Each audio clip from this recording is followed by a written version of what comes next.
even without the good marker. Could you hear me badly when I turned my head yesterday? No, it was fine. Okay. Now you want to say something? We're rolling? Oh, January 27th, 1998. This is tape one. The liberator is Don Shimazu. We're interviewing in Honolulu, Hawaii, USA. Tony Catch Binstock is the interviewer, and the language is English.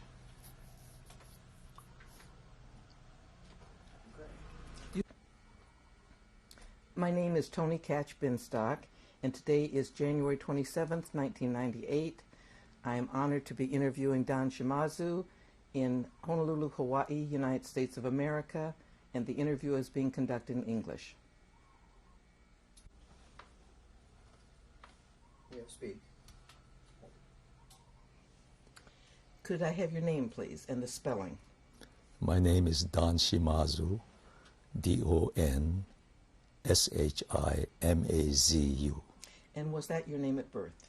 No, my name at birth was Satoshi Shimazu, and I've added Don as my legal middle name. Have you been known by any other nicknames other than Don? No. And your birth date? November 18, 1923. And your age today? My age today is 74. And where were you born? I was born in Punene, Maui. Did you grow up there also? Yes, until age 18 when I left to attend the University of Hawaii. What was your home address in Maui?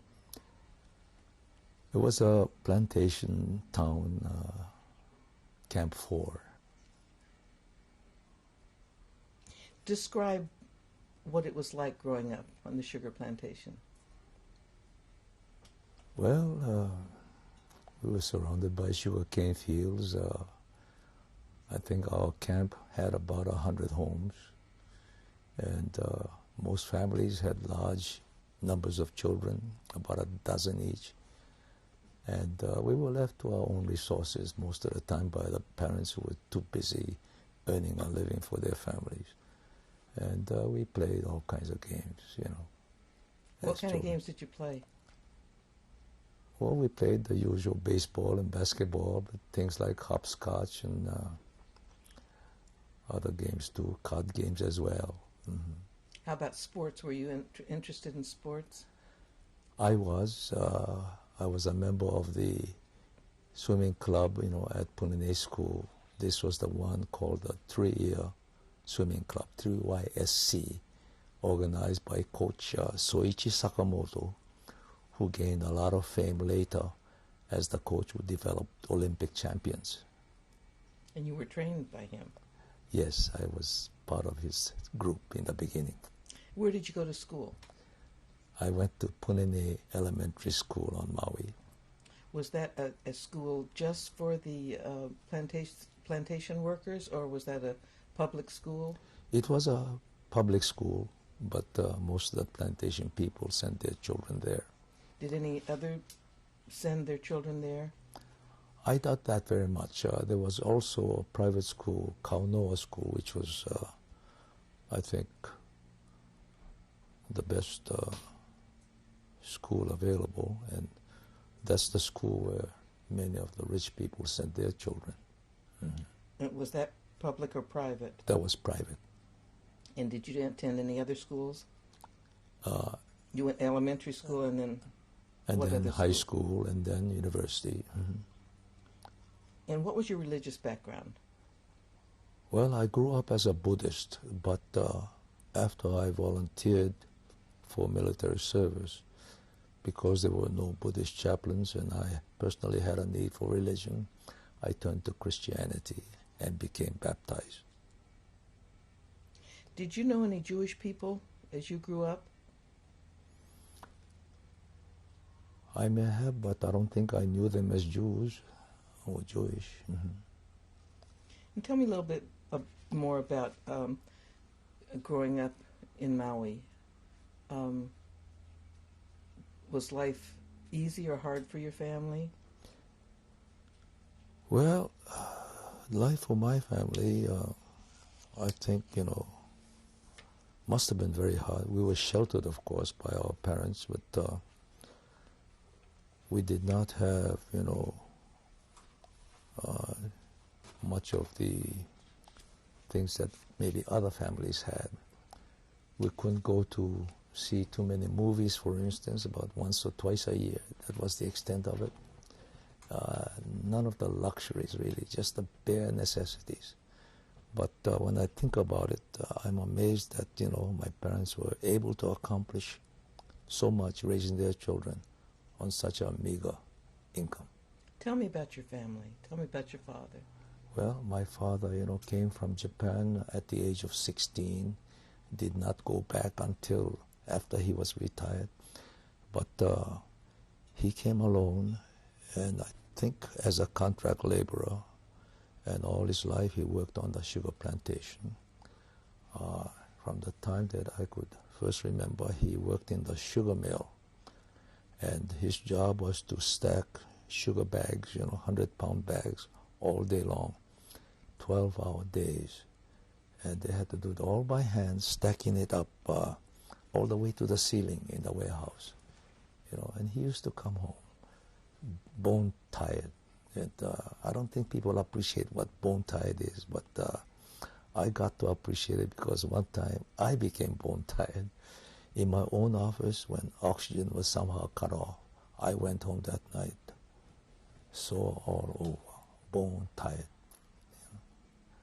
But anyhow, getting back to my father, he was a strict disciplinarian, and he made sure that I did all the things I'm supposed to do, and sometimes I would shirk my duties and go off to play with the friends in the camp, and he'd come looking for me. He said, "You come on home. You didn't do what you were supposed to do. Do it, Yeah.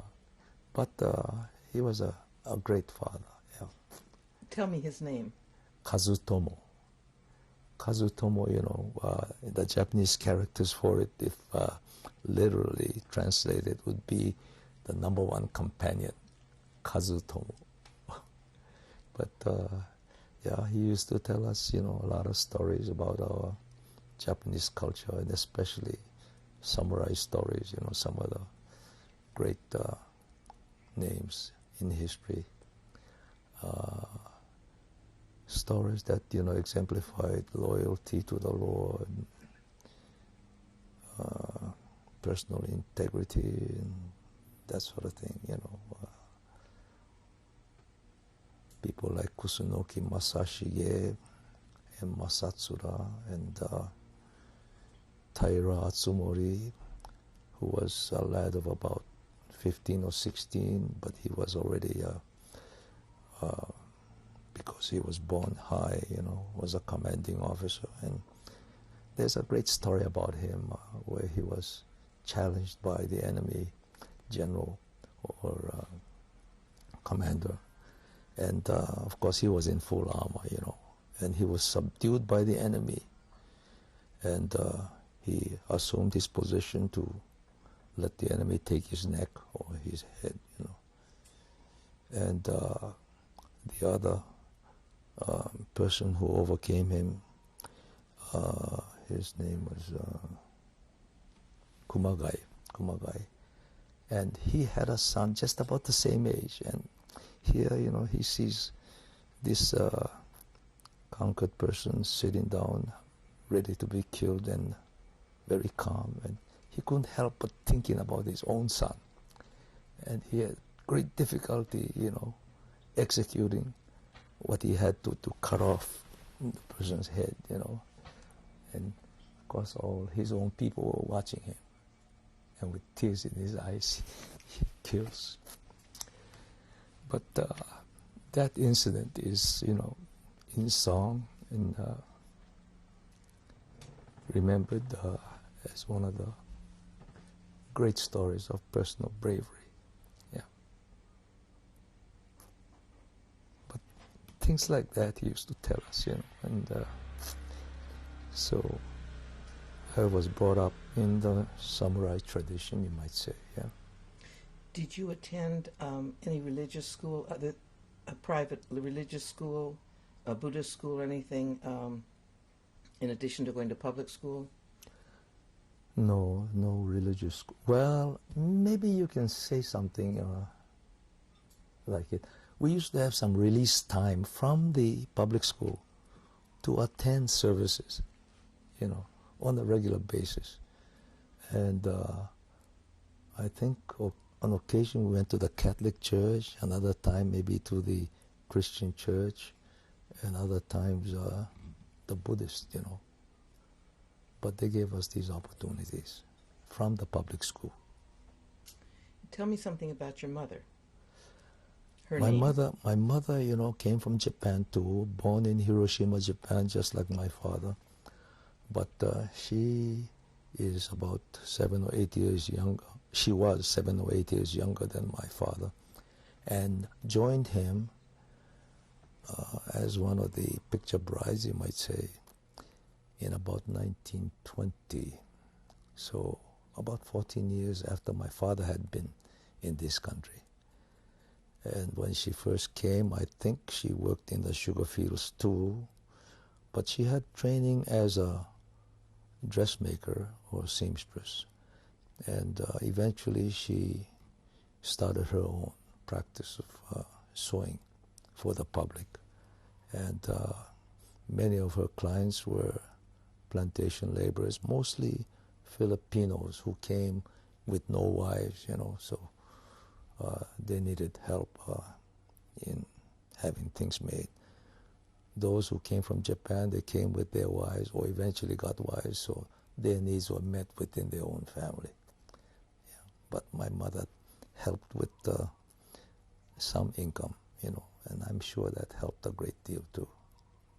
And tell me her name. Her first name was Toshimi. And her maiden name? Tasaka.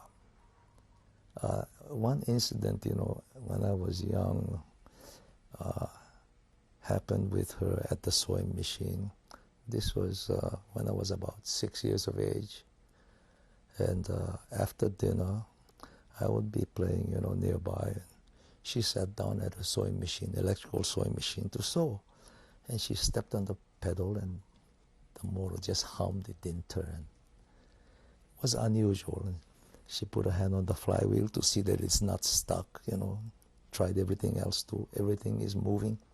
She stepped the pedal again, and still it only hummed. She did that many times until finally she started looking around, you know, on the floor, and there was a picture of our Lord under one of the wheels. And of course, she was not Christian, but she had heard enough about the Lord already to know who he was. She took the picture away, from under the wheel, put it on a higher place, and sat down. And this time when she stepped on the pedal, it turned. And I was witness to that, you know. And many years later, maybe about 20 years ago, I asked her, "Mama, do you remember that time, you know, when you tried to sew and it didn't work?" She said, "No." How could anybody forget something like that, right? And so I came to the conclusion that was for me, not for her. Yeah. But that too has remained with me all my life. I was Buddhist at that time, didn't fully appreciate it, and only in later years, yeah, the power of the Lord. And how many brothers and sisters did you have? I have 5 sisters and 1 brother. Of course, one of the sisters have passed on already. Could you give me their names?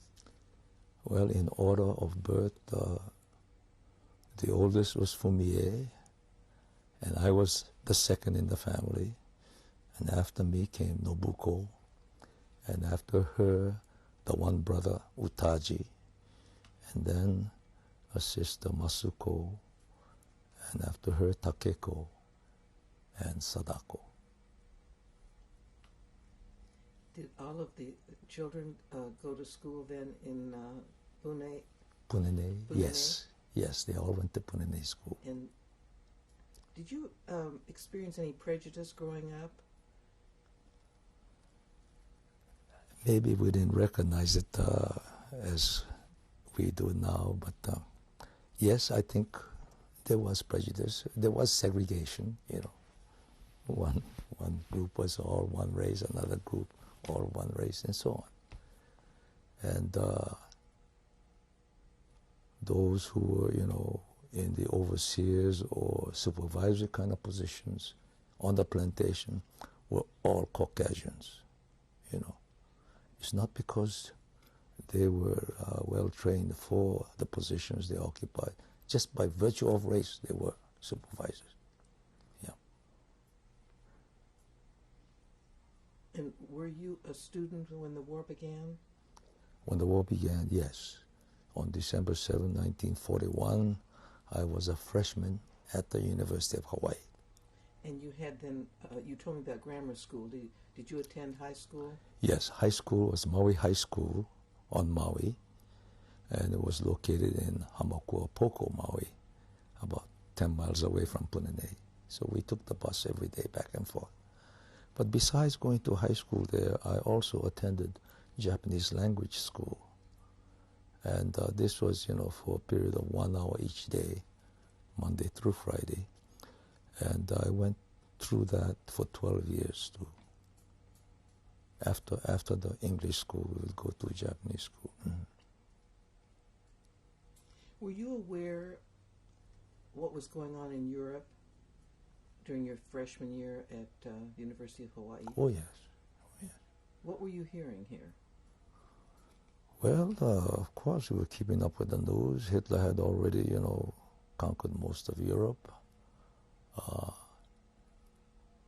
course, the Allies got, you know, into it after they invaded Poland, and that was September 1, 1939.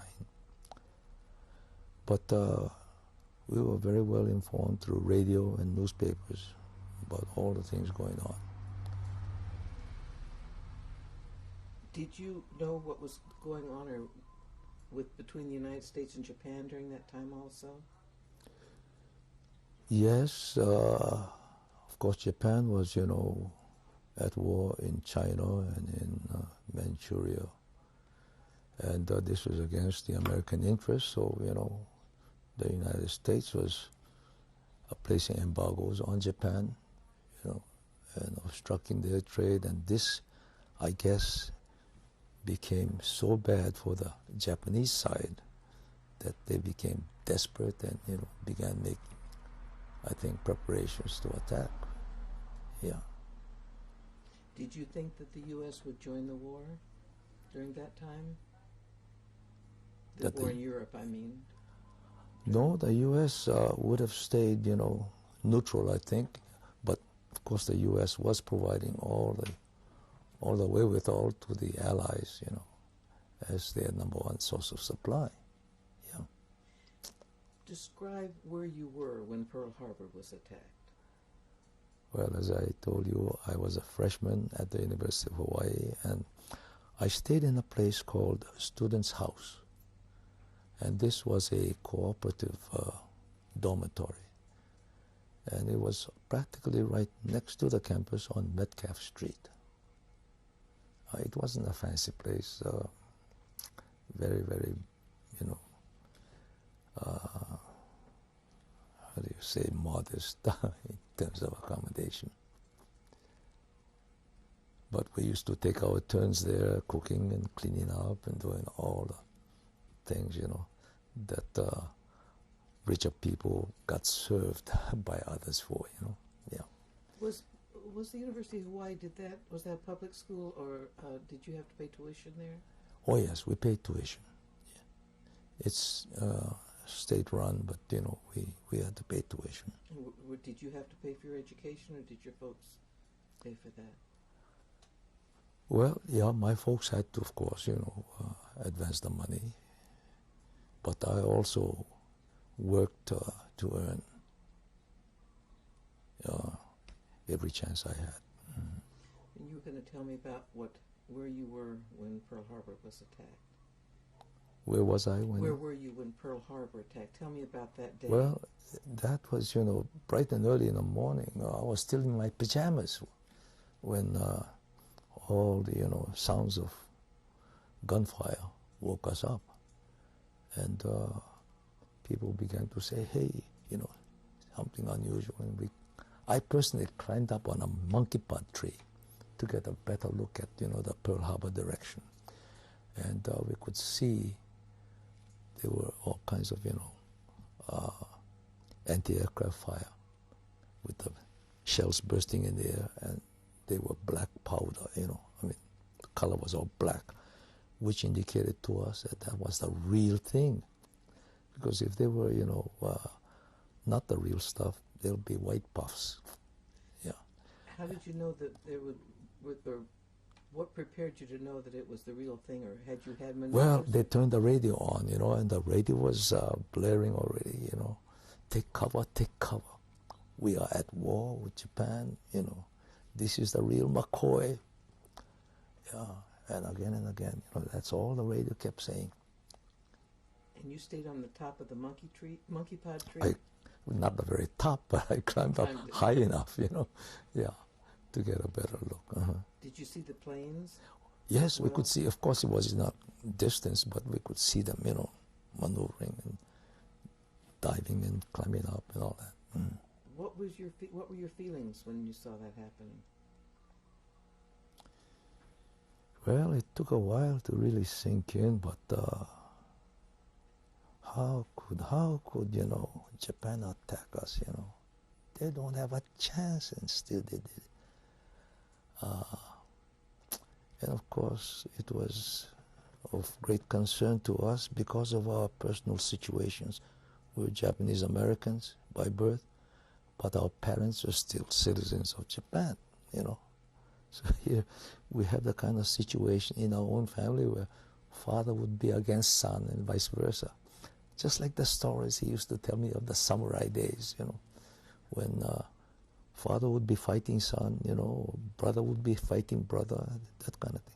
See, they used to exchange sons and daughters in marriage to make alliances, but sometimes there would be breaks and wars take place, and they are, on opposite sides. That's the kind of thing, yeah. Is that what you faced then yourself? Oh, yeah. You might say that, yeah. Did you discuss with your folks about what was going on? And no, when war broke out, of course, immediately we got instructions through the radio. All students of ROTC, this is the Reserve Officers Training Corps at the university, all ROTC students are to report immediately in uniform to the university. So, in a matter of hours already, we were in uniform and out there. And we were, I guess, administered, the oath of a soldier, the Articles of War, and we were inducted and put on duty right away. And in my case, I was given a rifle with about one clip of ammunition and placed in front of the main library here in Honolulu. And that library is at the intersection of Punch Bowl and King Street, if you are familiar. And I was not relieved all night. I stayed there, and our orders were to challenge every person who came by. Let them identify themselves, Halt, who goes there? Identify yourself. And then what is your business, and that sort of thing. And the people we would halt and challenge were people going to Pearl Harbor to work, or other places downtown, big Hawaiian people, stevedores and so on. And when we challenged them, they'd be shaking. Shaking, Were you prepared for that? Well, the kind of training we had in our ROTC in the few months I was there was mostly close order drill. We never even fired a rifle. We didn't handle the rifle very much. But here we had, bayonet on and live ammunition in the gun, and pointing it at these people. Well, What naturally, was that like for you? I guess I didn't have time to think about that kind of thing. We just had to stay alert, right through. And then continue. What else happened?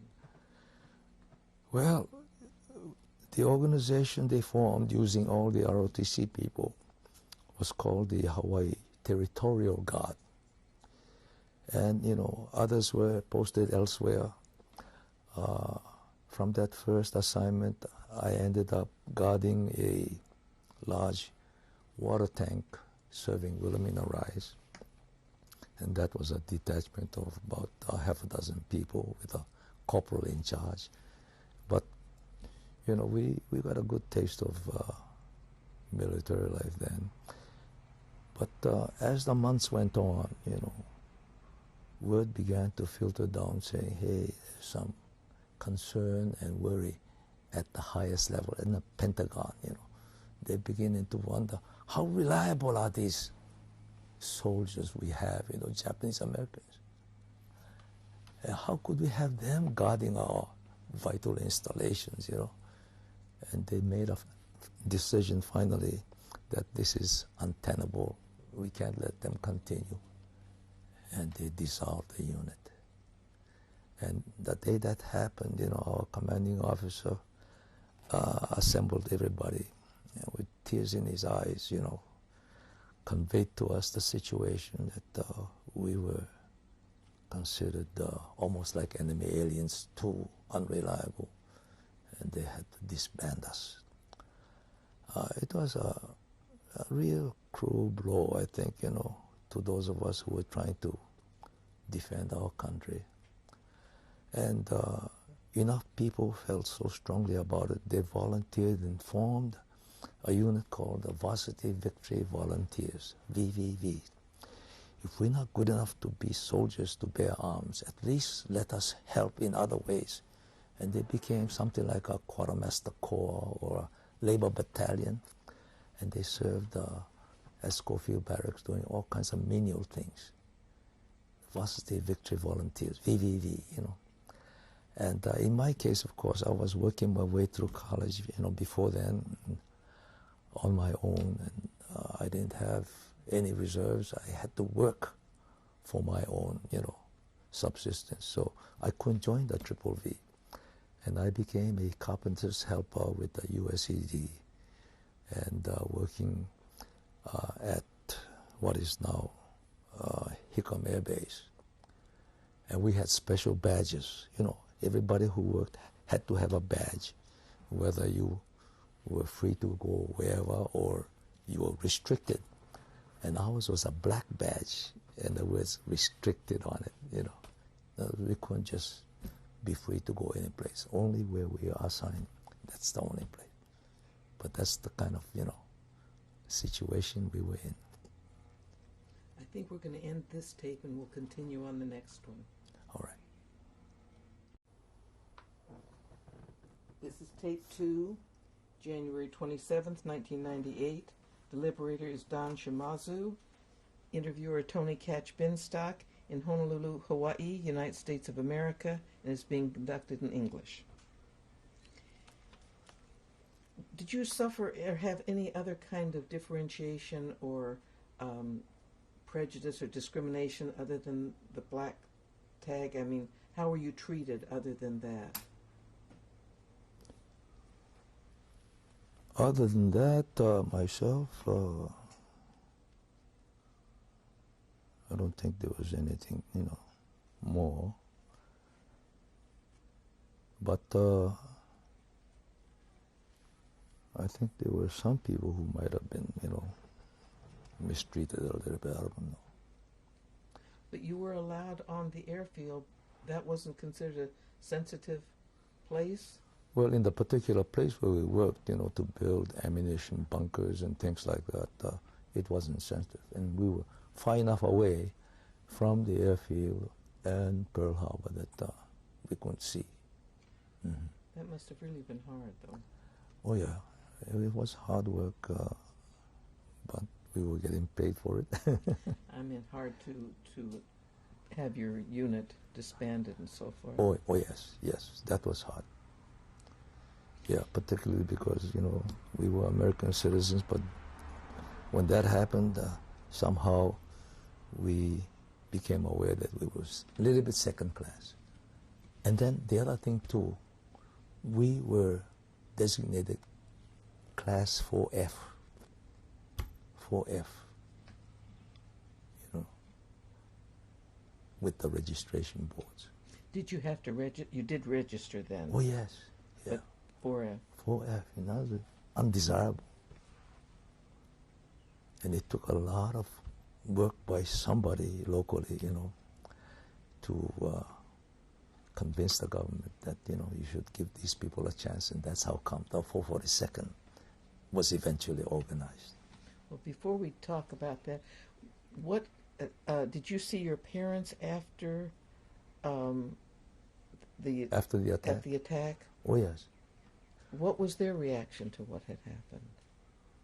Well, after the attack, of course, I told you about our Hawaii Territorial Guard, and then the disbanding, and all this time since 1941, December 7, school was closed, the university was closed. But it reopened in September of the following year. Now, all through that time, I had been working. I didn't go back. And when school resumed, I went back to school too. And I remained a student until I volunteered in March 1943. And only after I volunteered, before shipping overseas, they gave us a chance to go back. And I went back to Maui to visit my parents and say goodbye, What was their reaction to your having joined the 442nd? Well, I didn't ask their advice. I volunteered first. Then I went home to tell them that I had volunteered. And I distinctly remember, when I got home, I just told them, I came home, but no exchange of words. My father just stuck his hand out and we shook hands, He knew what I had done. I told him that I had volunteered. He didn't say anything, but our eyes met. You might say our souls met.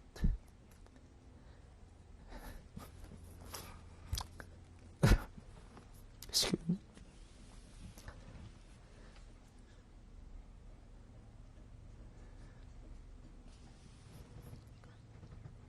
Well, I guess communications took place without any word. He was proud of me.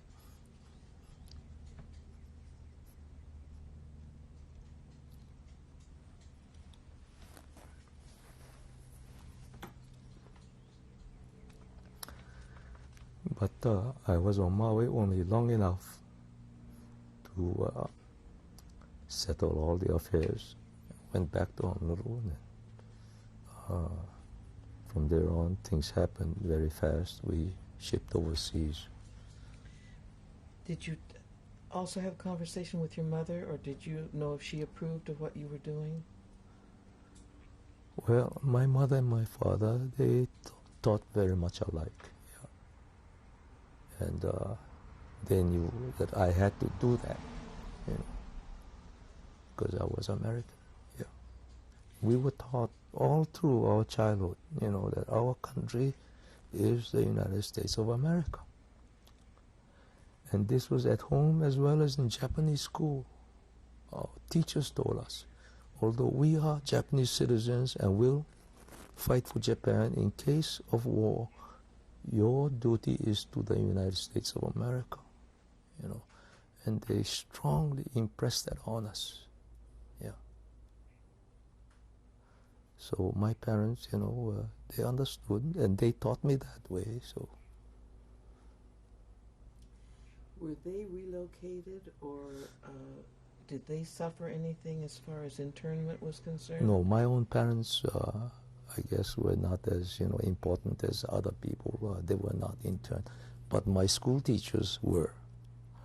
Like the principal of our Japanese school, Mr. Maehara, he was interned, and the Buddhist minister, I think, was interned. What was his name? Do you remember?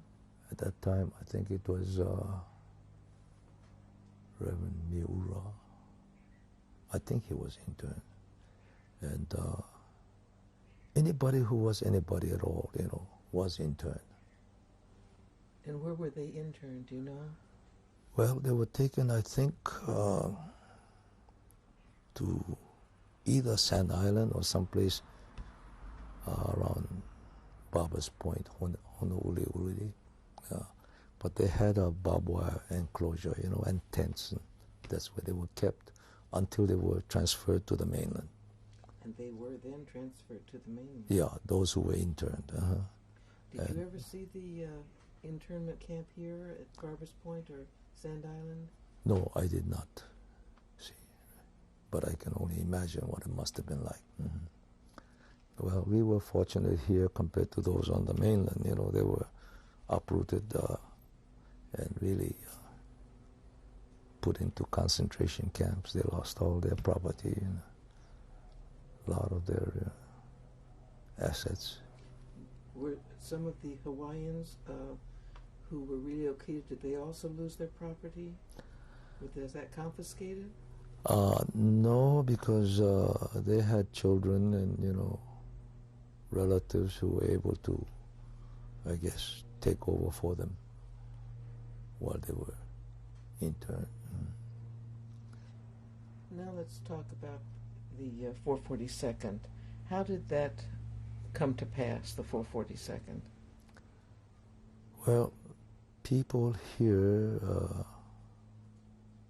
I think, people like Hang Wai-ching, for one, who was instrumental in helping the people organize the Triple V unit.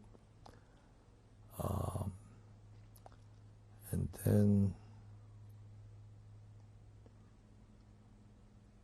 I guess the local commanding officer of the military who had a little bit more confidence in the local people compared to those in the Pentagon, but they went to bat for the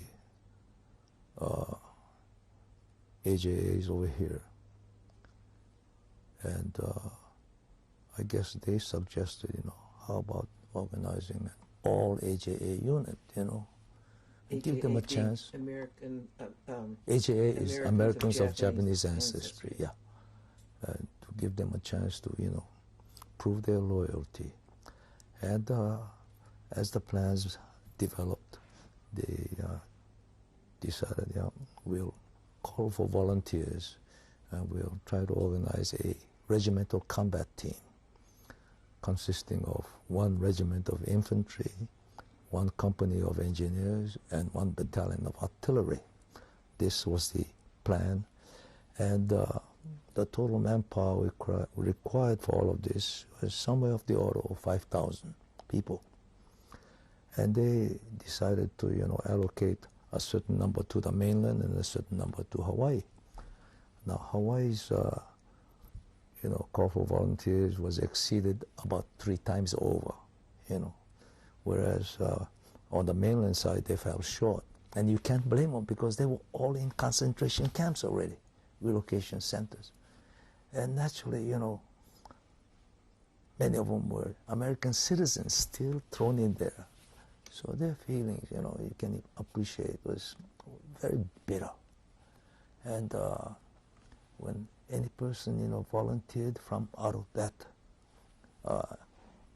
internment camp, they were attacked by others. They say, you traitor, and so on.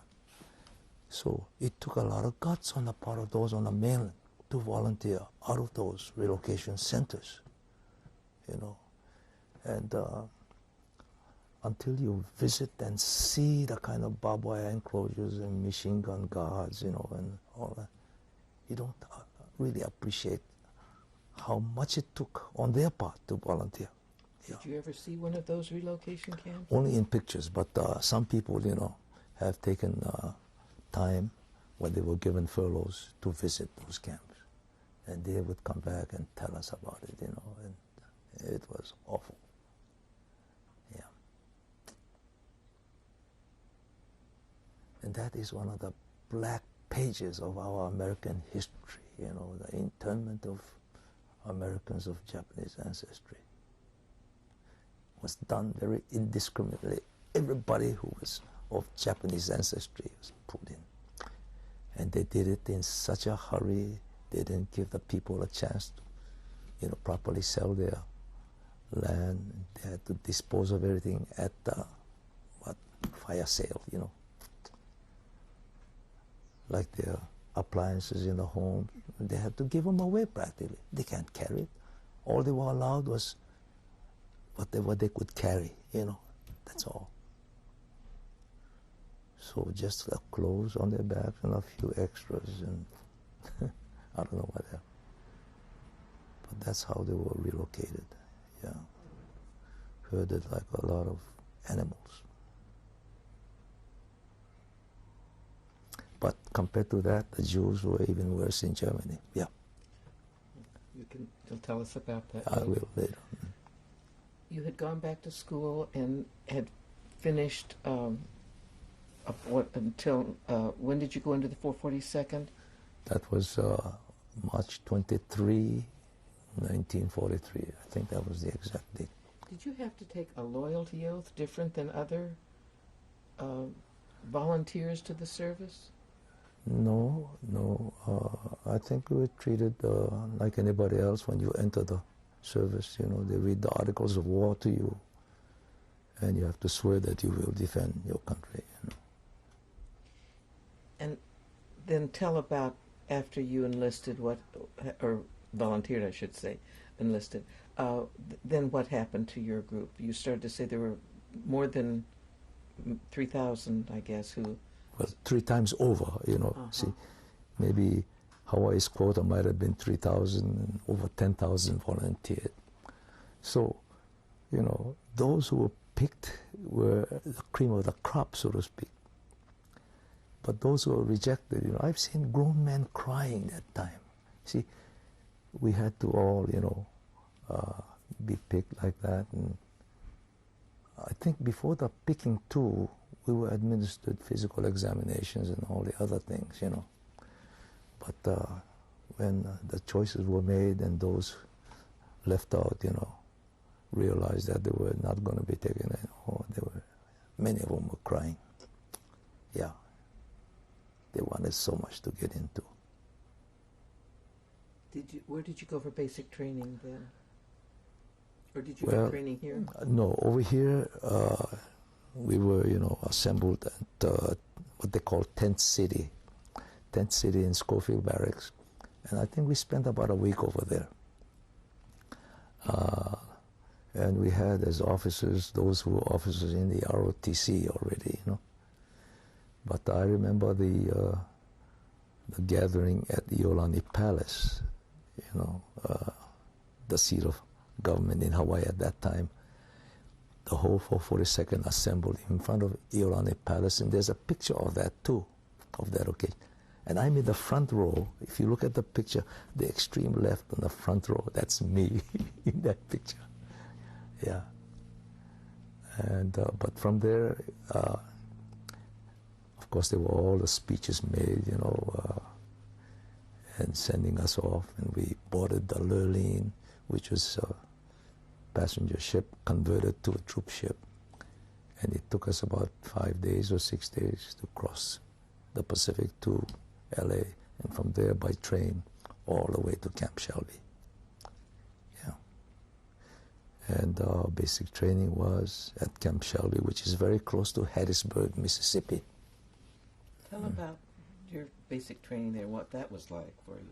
Well, when we finally got there, you know, of course, when we got off the train, we were met by the cadre assigned to us.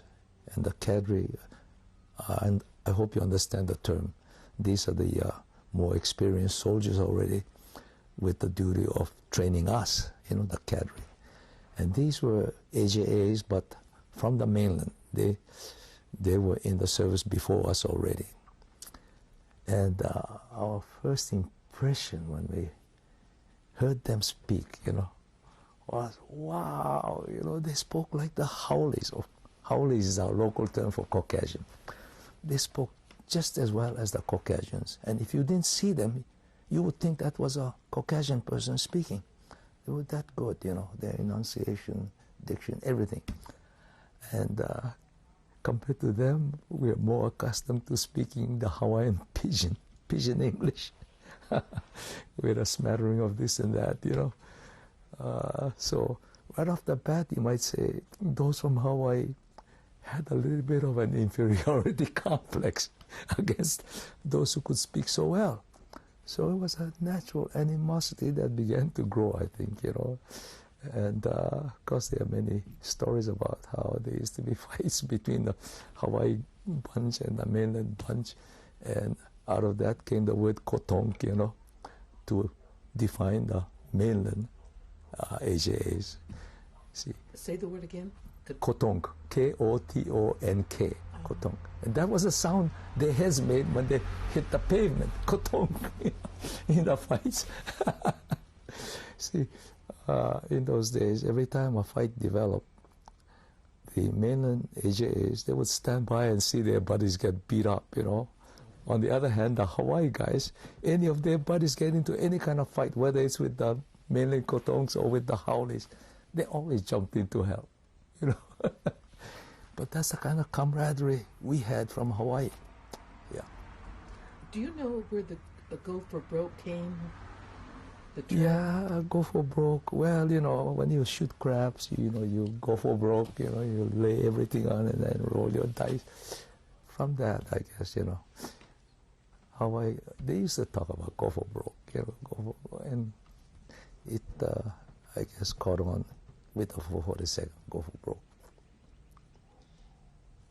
Did you experience any religious or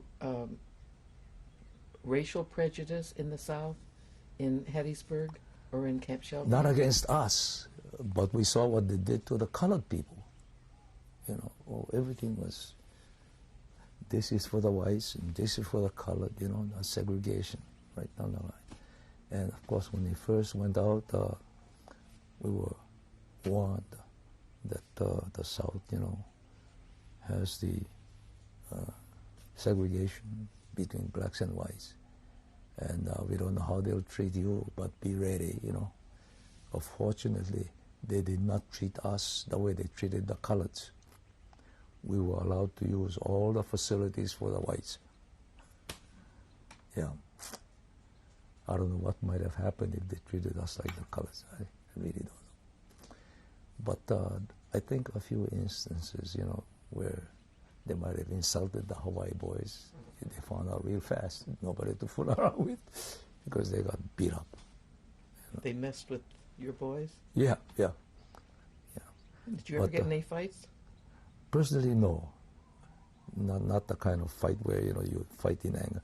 We used to maybe have boxing sessions, things like that. But that was between friends, just sparring matches. But talking about the people of Mississippi, there was one gentleman by the name of Earl Finch. He was a wealthy farmer and landowner, and he befriended the 442nd. Tell about that. Huh? Tell some more about that. Yeah. He used to invite the people from the 442nd, you know, at every opportunity to his home. And he showed them real Southern hospitality. And because of that, you know, the people from Hawaii returned the favor to him, you know, invited him to Hawaii many times. He used to come and go. But Earl Finch is a name that all of us in the 442nd will never forget. Earl Finch. Yeah. He was an exceptional person. What kind of training then did you get at Camp Shelby, or did you get any specialized training? Well, everybody going into the Army, you know, has to go through basic training, which is common to all soldiers. And after that, you know, depending on whether you're in the infantry or the artillery or engineers, you begin to get special training. And in our case, with the artillery, we learned, you know, how to Well, those assigned to the guns, how to fire the guns, they had exercises called the cannoneer's hop, things like that. In my case, I was assigned to the survey section, which had the responsibility of surveying gun positions, so that we can plot their positions on the battle maps. And from that, others would use that information in the fire direction center and give fire commands to the guns and so on. But everything in the artillery, from surveying through fire direction, through communications, to the actual firing, every phase, every step had to be okay for the gunfire to be effective. Yeah. And we used to go on, marches and bivouacs and firing practice situations. This was, in Mississippi, and as we got better and better, we began to have exercises with other units, maneuvers. And the biggest one, I think, was in Louisiana. We had a big one in Mississippi, but also a bigger one in Louisiana. And that was, as I remember, in the dead of winter, and Louisiana in winter, I'm telling you, is so cold. They have the wet cold like in Chicago, it penetrates all your clothes. And there'd be so much moisture in the air that the branches become covered with ice. A small branch like that would become that big with ice. And after a while, the weight of the ice is so great, the branches would break and fall down, So you can imagine what the ground was like. And Yeah. had you ever been in that kind of weather? Any snow or ice before? Before, no. See, when we got to Camp Shelby, it was, I believe, about late March or early April, and the temperatures were still, down in the high 30s or low 40s. And in the morning, there'd be frost on the ground, So we used to be so cold. Everybody would have their hands in their pockets. See, one of the things that we had to do every morning, in addition to falling out for roll call, was to police the area, and that's Army lingo for picking up all the rubbish.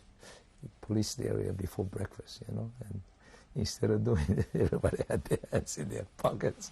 So the non-coms used to get after us, oh, you damn Hawaii people, come on, pick that cigarette button, this and that, yeah. But that's the way it was. But our training was from the time we got there until we shipped overseas, and that was about a year later, They gave us good training. Did you know anything about or about the what was going on with the Jews at that time before you went overseas? In Europe? Yeah, I think we already knew what was happening to the Jews, that Hitler was using them as his scapegoat, And we knew about how they made them wear, the Jewish insignia, the Star of David. They were all identified as Jews. And I think the incident called Kristallnacht already had occurred too, And you were aware about that? Yeah. When did you ship out then? Gee, where's the exact date? I don't remember, but I think it was during the summer of 1944. Do you remember what ship you went out on? Well, the name of the ship I don't remember, but it was a Liberty ship, We shipped out of Newport News, Virginia, part of a large convoy. I don't know how many ships all told, maybe hundreds. But we were, escorted by destroyers and other warships. And the pace was very slow because the Liberty ships were slow, And sometimes instead of going forward, we were going sideways and sometimes even backwards, but all kinds of maneuvers depending on the enemy submarines coming around, I think. Took us, I think, almost a month getting across, a long time.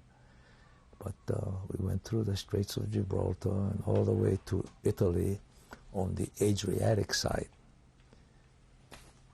to a place called Brindisi.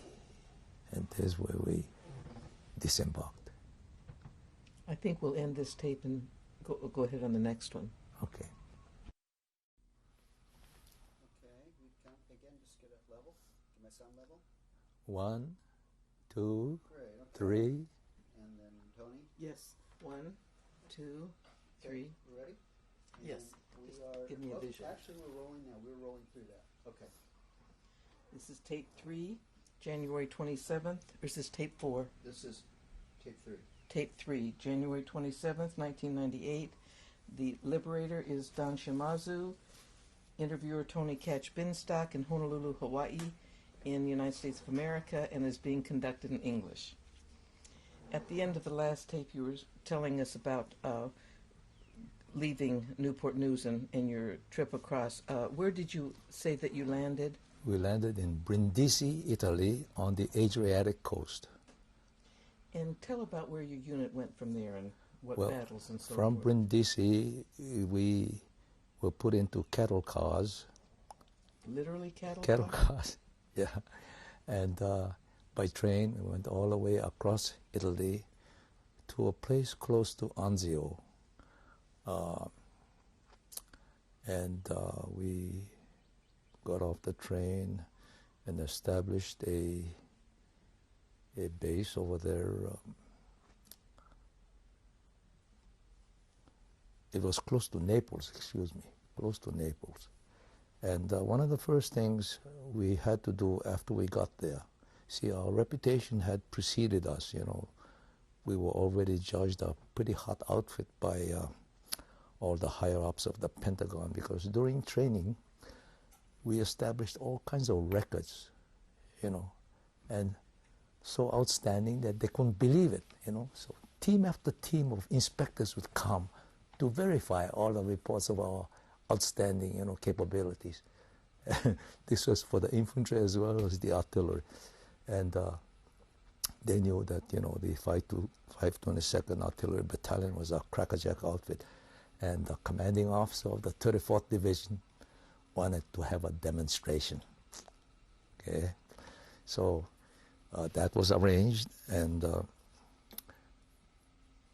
the target was surveyed by my survey section, and the information was given to the Fire Direction Center. They calculated the distances and,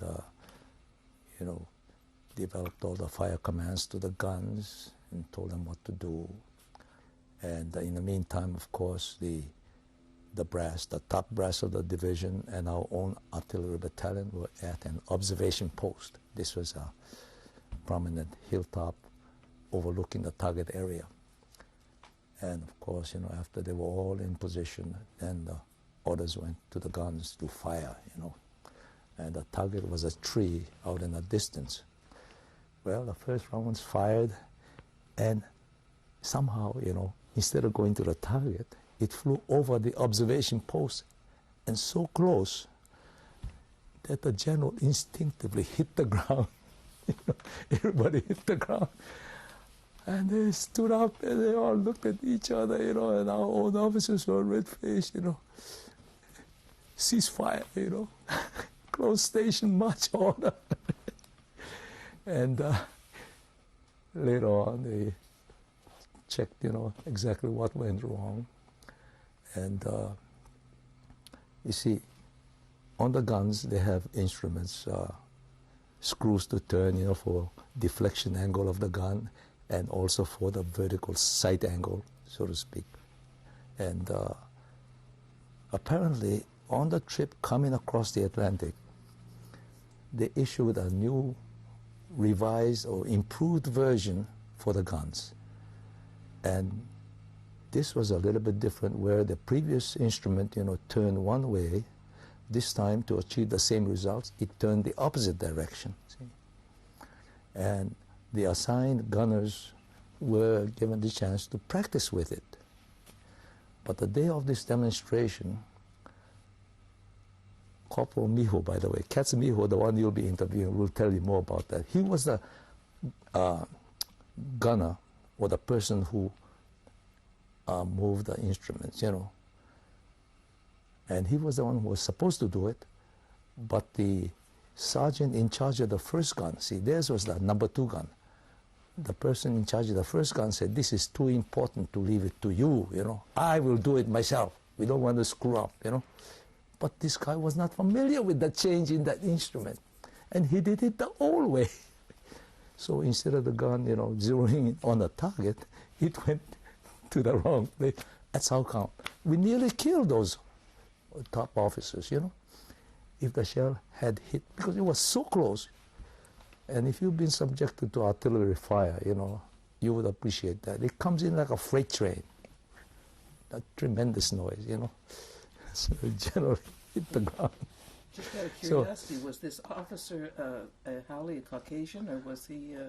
Caucasian. Yeah, all the top brass were Caucasian. Major General Ryder was the division artillery, 34th Division commander, you know, and our own top officers, Lieutenant Colonel Harrison was the commanding officer, and with him Major Wright and Major Moyer, you know, all the field grade officers. See, if that shell had hit that hill where they were standing, God knows, you know, it would have been a new ball game. And was the officer who gave the command, was he one of you, the 442nd? You mean the one who made the mistake? Yes. He was a non-com, a sergeant of our own, you know, unit, of course. Was he Nisei? He was Nisei, yeah, a mainland cadre person, you know. No. But Mr. Miho will tell you more about that because he was the one directly involved. He was displaced by this other person. Yeah. But that was an awful beginning for us, you know. We had to live that down. And then what happened? Yeah. Well, after that, of course, you know, we had to show them the hard way how good we really were. But it didn't take very long, yeah.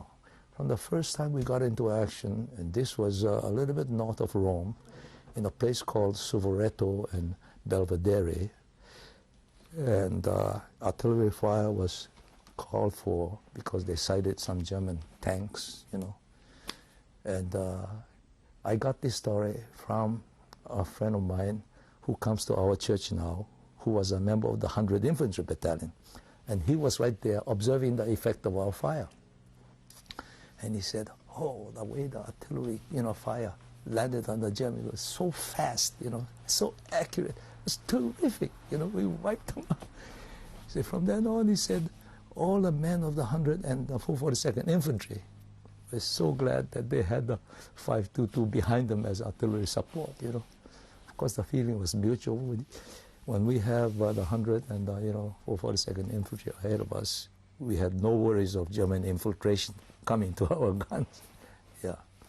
But maybe I'm getting a little bit ahead of myself, you know. I want to also tell you about the first time our officers, you know, went on our recon trip. The first time, this is the first day of our action on the front lines.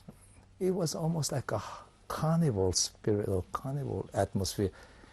All the officers were involved in that one, you know, from the commanding officer, you know, Colonel Harrison, including the medical captains, you know. They were part of the convoy, driving through, you know, near the front lines, and they didn't realize they were under German observation. See, and before you know, the Germans started firing on them with their 88s and other weapons. Everybody scattered all over, you know. And after that opening, the next reconnaissance trip, only the assigned S2, you know, we call it S2, the intelligence officer, Captain Taylor. He was the only one with me going out to do the recon. The rest of them, they were in the deepest wine cellar already. Well, I shouldn't have said that. But anyhow, they stayed, you know, where it was safe. They didn't venture out anymore. So you were on recon vehicle for the surveying a lot? Yeah. You see, as a survey sergeant, you know, I worked closely most closely with the battalion's S2, the intelligence officer. And he was the one who would go on recon trips in the area between the infantry and the artillery to spot the next gun locations. And Captain Taylor, to his credit, was always meticulous, very careful in the way he selected the next gun position for us. See, in the artillery, there is a term called defilade. Defilade means to have, you know, some barrier in front of you where the enemy cannot see you directly, like a hill or a mountain, you know. And he always selected positions that had defilade so that whether we fire in the daytime or at night, you know, they cannot see where we are. And because of that, we never once were subjected to what is called counter battery fire, the enemy artillery firing on our own guns, you know, counter battery fire. We never had that. But we've seen other units on our side, alongside of us, who were not as careful, and they got hit, you know, because they were not as careful in selecting their positions, yeah. But this procedure of, you know, reconnaissance, then we go in to survey the positions selected so that the locations can be plotted on the maps, you know, and then the Fire Direction Center would use that to give the fire commands to the guns. And our guns had a maximum range of 7 miles, so when the action, you know, began to exceed the limits, we would begin to move one battery at a time. You know, one battery would go to the new position that we had surveyed, and they're ready to fire, and they do, and then the next one would go, and the third one. So at all times, fire support was continuous, yeah. But in Italy, many times we have moved 3 times in one day, you know. That's how fast the infantry was advancing against the Germans. What were the major battles that your group was in? Well, the one that I guess from the artillery point of view, and maybe the infantry too, occurred at Hill 140 near Castellina. And this town, Castellina, is a little bit inward from the seacoast, inward from Cecina, which was a seacoast town. But Hill 140 was a bald-headed hill, no trees, maybe a occasional scraggly olive tree, you know, here, there, half a mile apart, you know. But basically it was a bare hill, and the Germans were on top of it, all dug in their foxholes with their machine guns and rifles, you know. So anybody attacking, oh, they just mowed them down. See? And against that kind of defensive position, the commanding officer of the 2nd Battalion, he had a nickname, Attack, you know, Attack Hanley, Lieutenant Colonel Hanley. And he would keep on telling them, attack, attack, attack, and they were suffering tremendous casualties until finally, you know, somebody thought about the artillery. I don't know why they didn't think about us right away. But they called for artillery support, and our artillery, you know, in that situation, because they were dug in, we used the option of what is called airburst, where the, you know, projectiles are, you know, set with time fuses. See, on the nose of the projectile there is a screw that you turn to determine exactly how many seconds after it leaves the gun it explodes, you know. And that had to be done very precisely, accurately, so that the shell would burst 25 yards right over the target. See, when we register to fire on a target, you know, we use first either one gun if the target is small, or sometimes 4 guns using one battery, you know, to do the registering if it's an important target.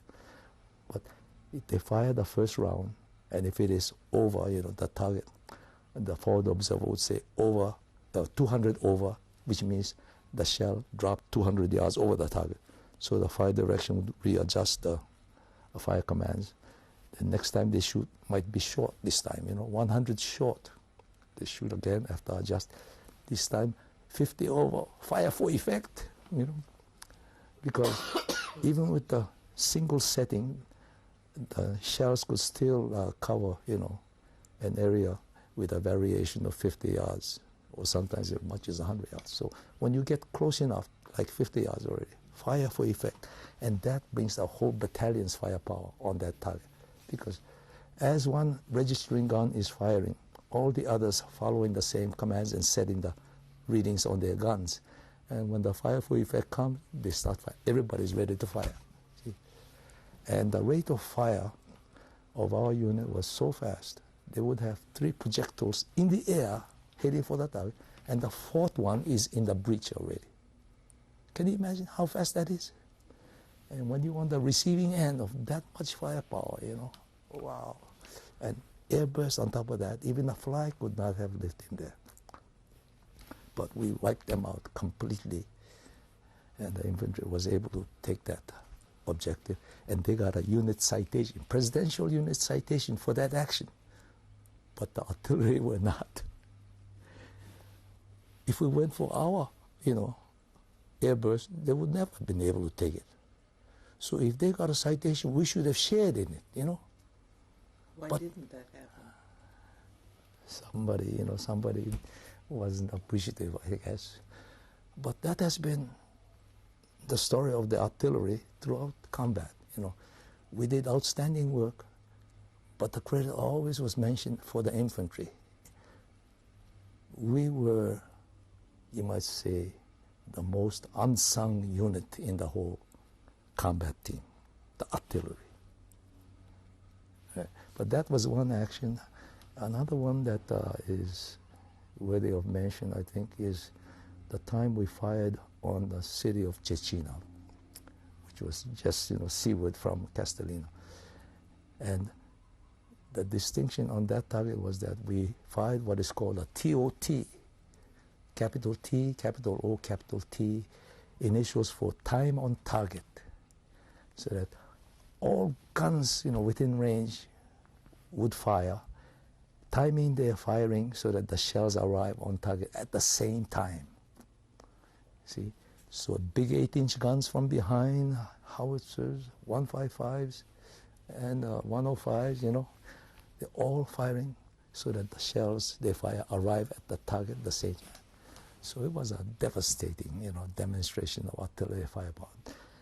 That town was headquarters location for the enemy, and they were using that for their field observations, all kinds of things. After that barrage, not one building was left intact. Yeah. Did you ever go in after the action to see, or did you come in contact with German prisoners, or the German? Well, after, for instance, the firing on Hill 140, we wanted to go and see the effects or effectiveness of our fire, But those who had already been there came back to tell us, don't go, it's too gruesome. So we didn't go. But it must have been gruesome. Yeah. People in foxholes, they didn't have a chance. Cecina, after we fired on that town, we passed through it. We saw the ruins. Oh, man, it was completely ruined. Did you take any prisoners? Oh, well, the infantry may have. Yeah. But the artillery, because we followed the infantry, advancing. Yeah. We never had occasion to take prisoners at that point. Toward the end of the war, I'll come to that, but I did take some, yeah. Anyhow, from those 2 actions, the next point was, Leghorn and Pisa, where the Leaning Tower of Pisa is located, and on to Florence. All of these are near the Arno River. And that's as far as we went in Italy, and then the whole combat team was pulled out to fight in France. So from Italy, we landed in Marseille, France, and from there we moved upward to join the action at a town called Bruyères. And when we got to Bruyères, the 36th Division is the unit we joined, and they were stymied, The Germans held the high ground, over there. The growth of trees and bushes was so dense, that you cannot see people moving around on the ground. Yeah. But where the previous units, fighting that front, were unable to move, when the 442nd took over, they broke all, resistance points almost overnight. What time of year was that? That was about October of 1945. 44, 44. And after, the 442nd removed the strong points with hardly any casualties, many, many prisoners, we could see our infantry people, bringing back enemy prisoners, maybe a dozen, and one Nisei, with a gun, following them. But after the action of the first few days, we passed through to make surveys for the next gun position, things like that. And we would pass dead German soldiers, some still crouched behind a machine gun, as if they were alive yet, but dead, with a clean bullet hole right in the forehead, We used to see like that. That was the kind of marksmanship the 442nd Infantry had. Terrific, But after the first few days, the unit was pulled back for a rest. But before the day was over, word came back, we have to go back into the line. And why?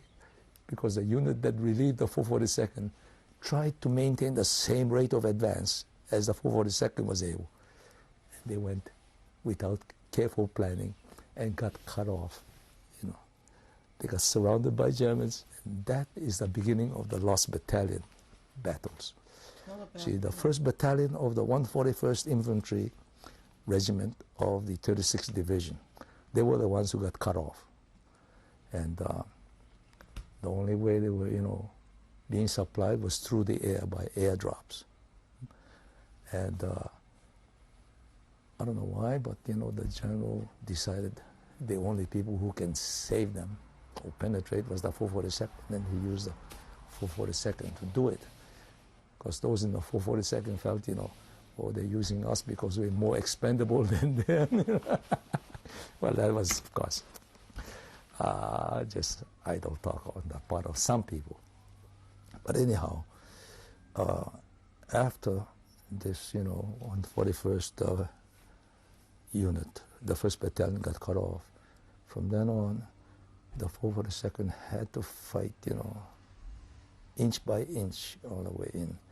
And they suffered tremendous casualties.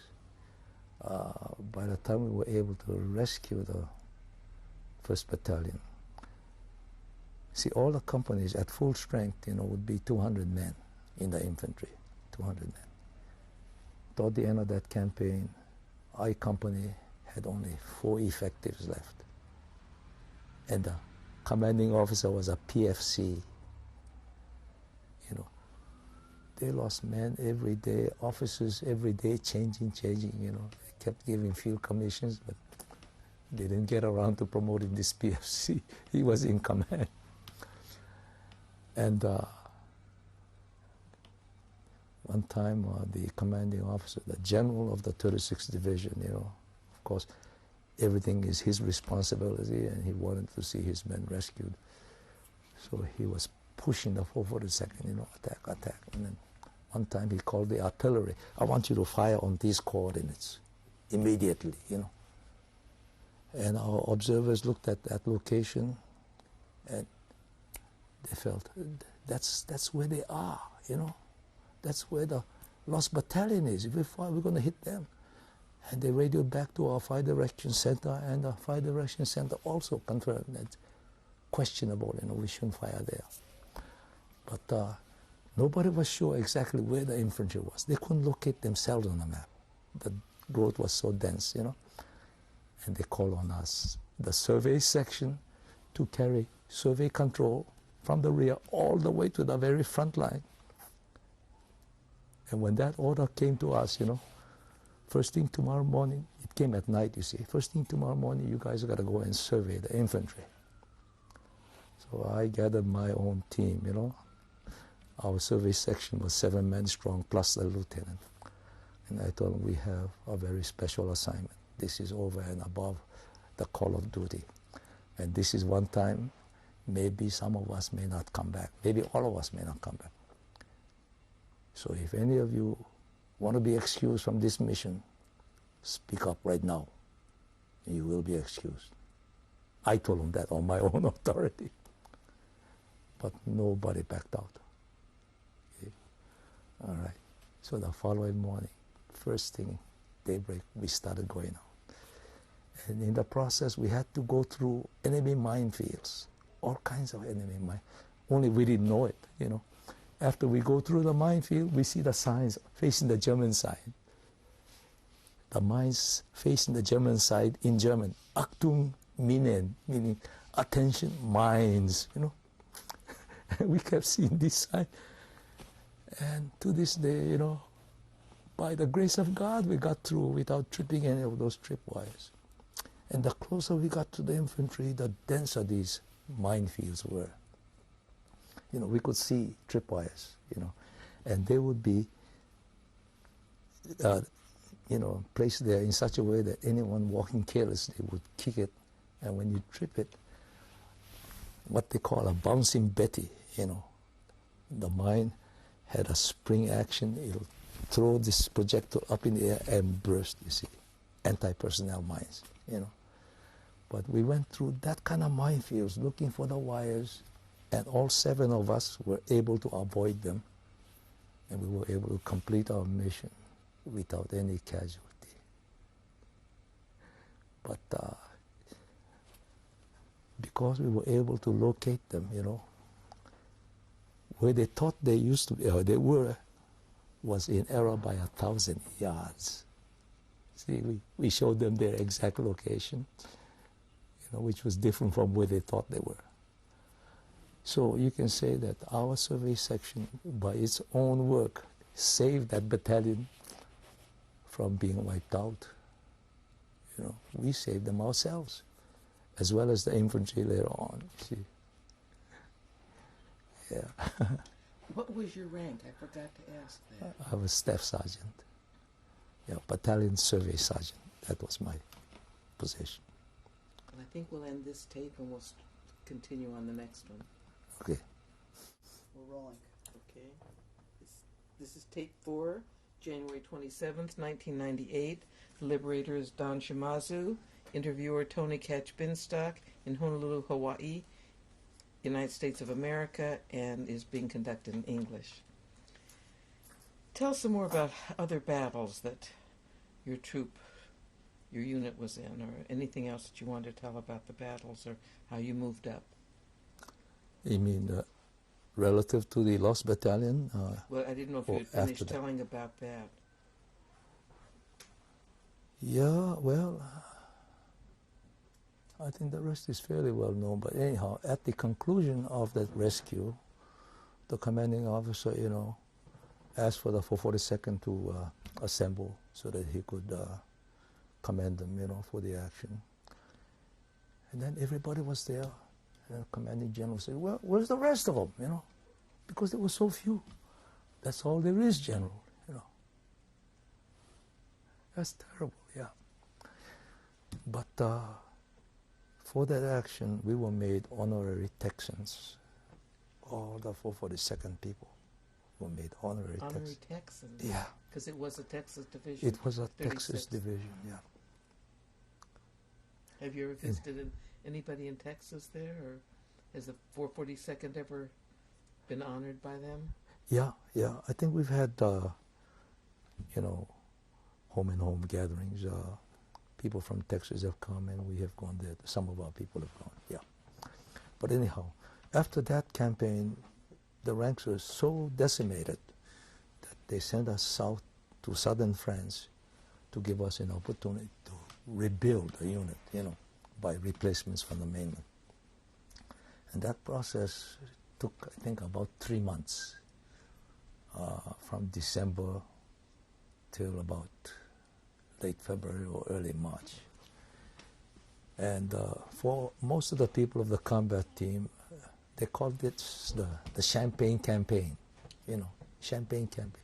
It was supposed to have been a easy, restful time, except my survey section was given orders to survey 3 more positions as fallback positions, just in case, See, we were right on the border between France and Italy. The Germans are on the other side. And in case they made a move, and we are forced to move back, we want prepared gun positions already. But if you're familiar with the French Maritime Alps, near the Riviera, it's one cone after another, all mountains.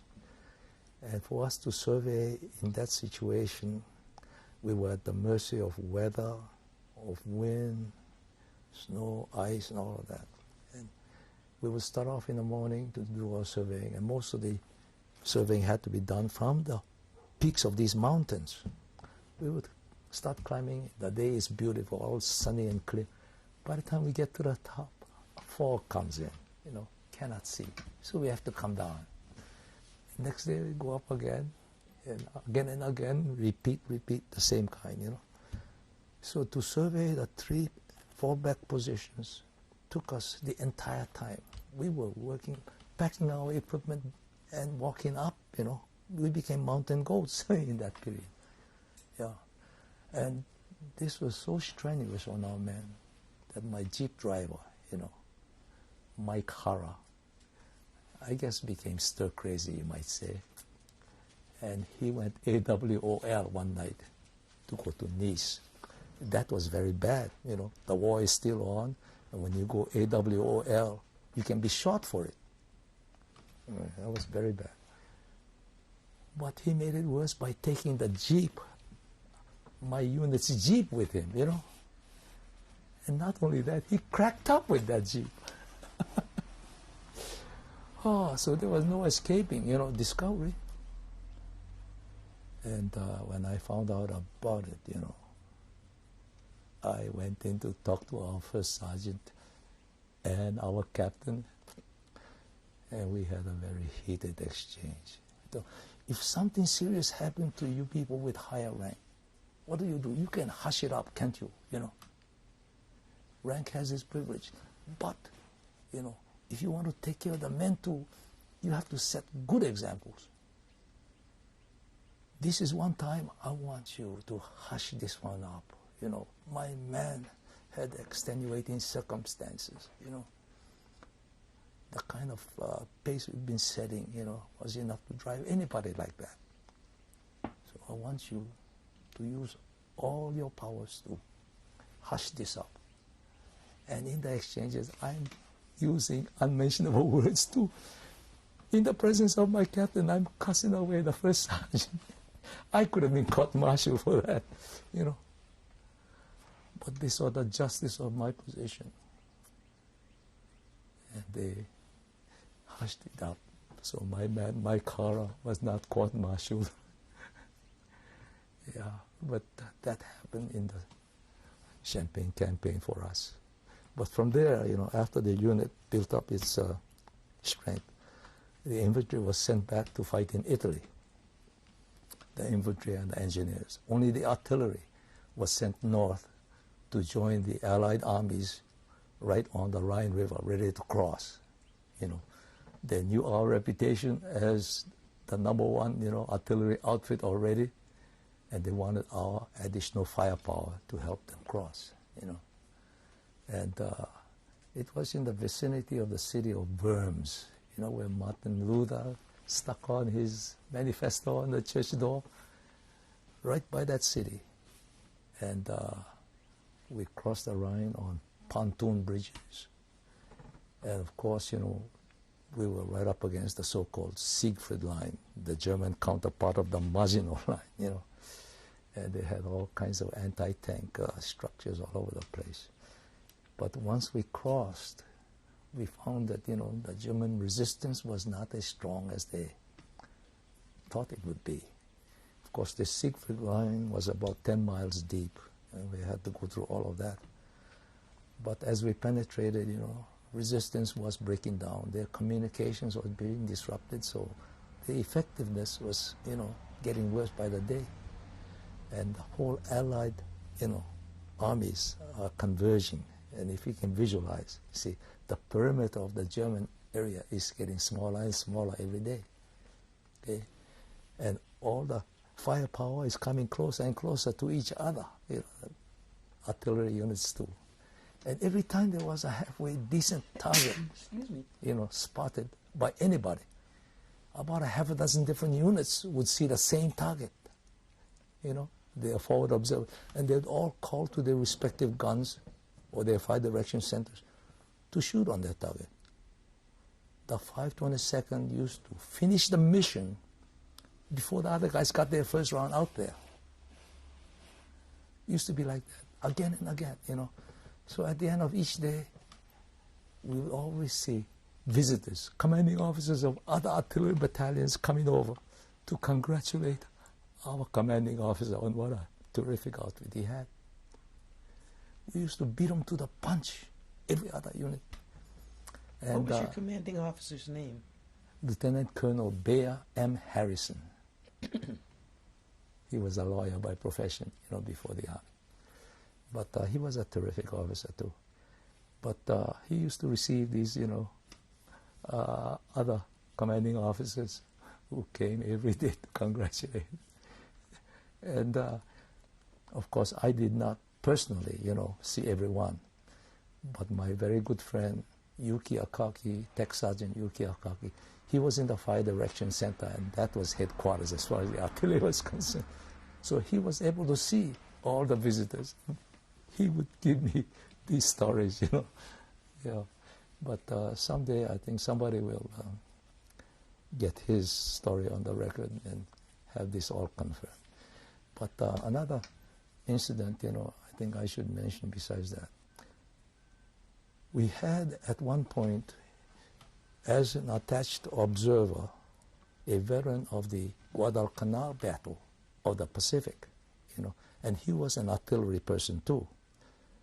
And he came with a chip on his shoulder because he thought he was representing one of the best artillery units, in the whole war.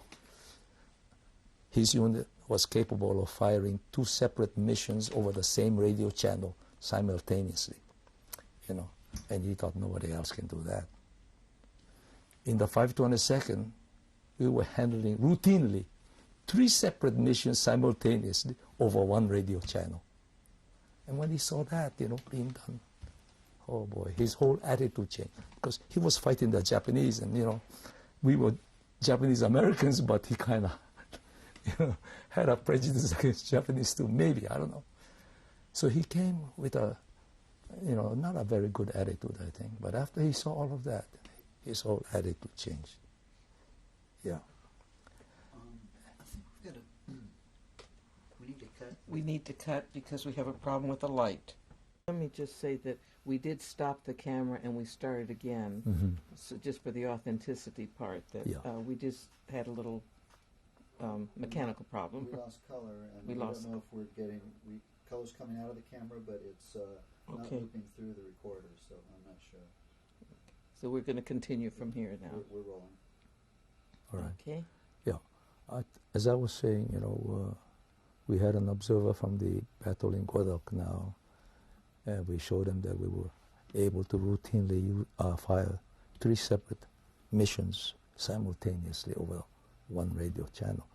So with demonstrations like that, we became quickly known as the very best in the whole European theater.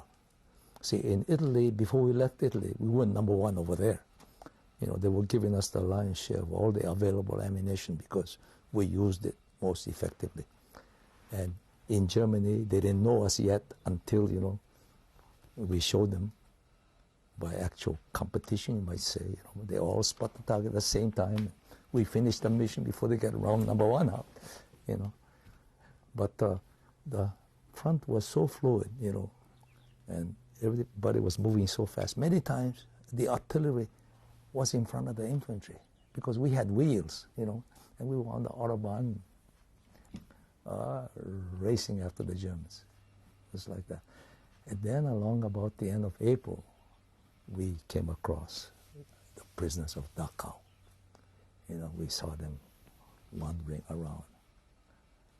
And that night, we made camp right next to one of the Dachau camps. At that time, we didn't know how many camps there were, How did you know that it was Dachau? because there were signs on the road, Dachau, you know. What place were you near in Germany? This was, I think you can find the city of Horgau on the map, Horgau, How do you spell that? Horgau. And it's a little bit northwest of Munich, closer to Augsburg in Germany. But after the war, we found out that there were actually as many as 30 separate camps, all collectively known as Dachau. You see, and you know, during the war and after the war, people say, we were the first to liberate Dachau, you know. Oh no, not you, we were the first, you know. And they're all right, but they were talking about different camps.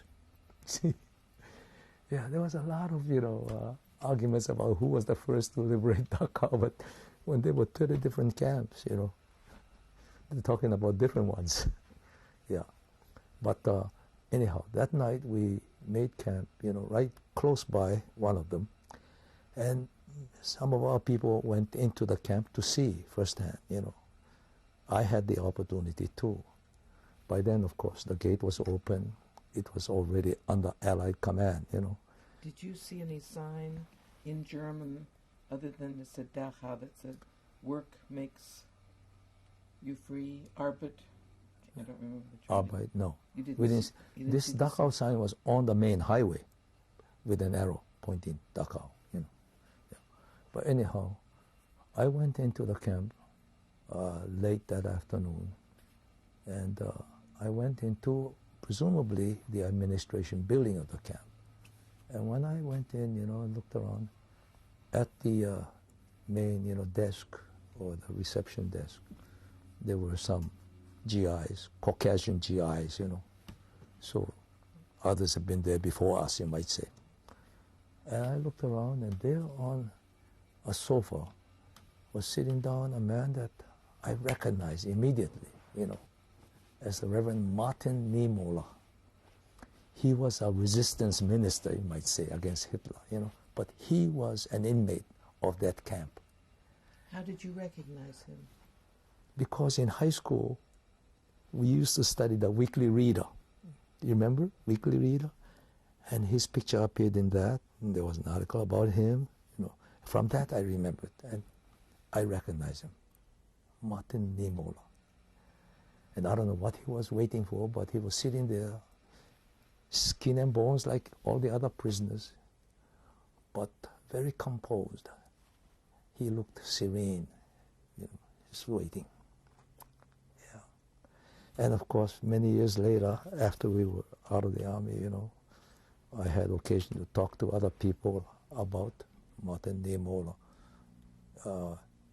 That I told them I saw him, you know, at that camp. And they confirmed that. They said, yes, he was a prisoner there.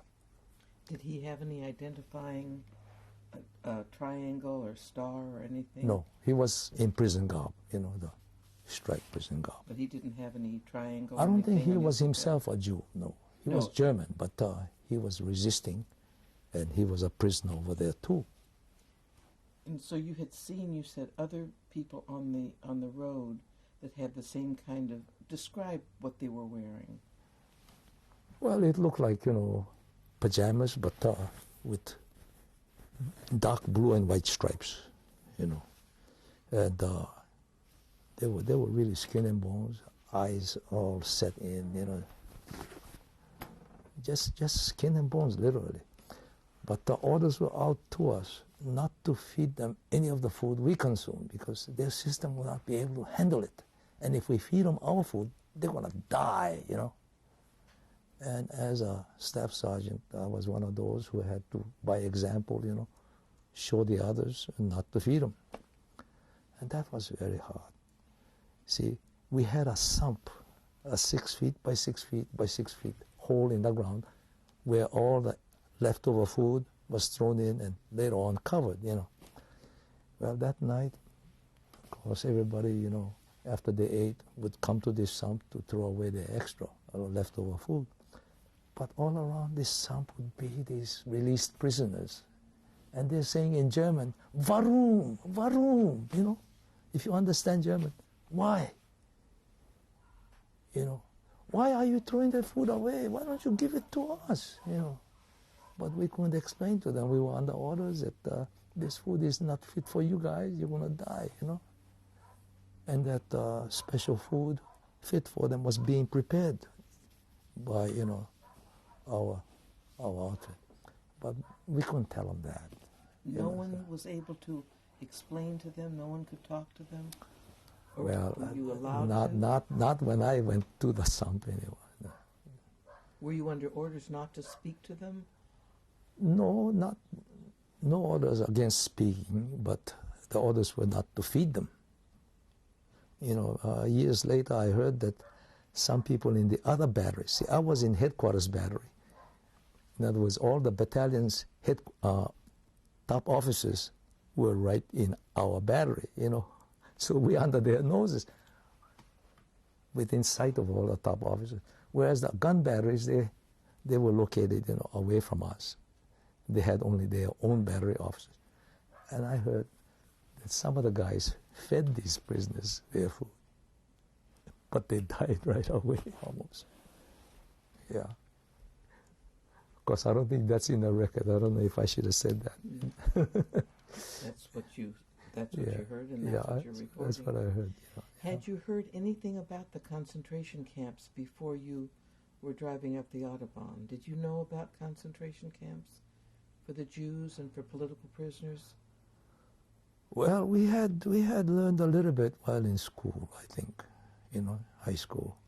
But from the army, were you told what to expect? No.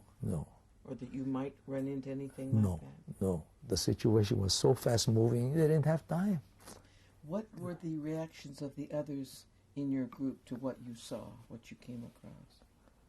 When you say what were their reactions, how do you mean? Well, you said how you saw them. Well, I didn't ask what your reaction was. What did it do to you personally to see all of these people? That's really hard to describe, Many, many different feelings, I think, came up. How could this kind of treatment be given to, these people? Really inhumane. And man's inhumanity to man, I thought it was terrible. But I also admired the spirit they still had, in spite of the hardships they've been through and the starvation. Their minds were clear, and they were strong. I'm talking about the released prisoners, they were strong. They had to be strong to have survived. I'm sure many died, along the way. Yeah. In the camp that you did see, where you went into the administrative office, what other kind of buildings were there? Well, I didn't take the time to look at the other buildings, but others have. They saw the ovens where they cremated these people, and they saw some of the gas chambers and things like that. But you didn't personally? No, I did not personally. Did you see the barbed wire? Yes, the fence, the barbed wire was there. Yeah. We went through a gate. Describe what the general outside of the camp looked like to you. Well, it was in a forest, all the surrounding area was forest. No residential units close by. So very isolated. People didn't know there was such a camp over there.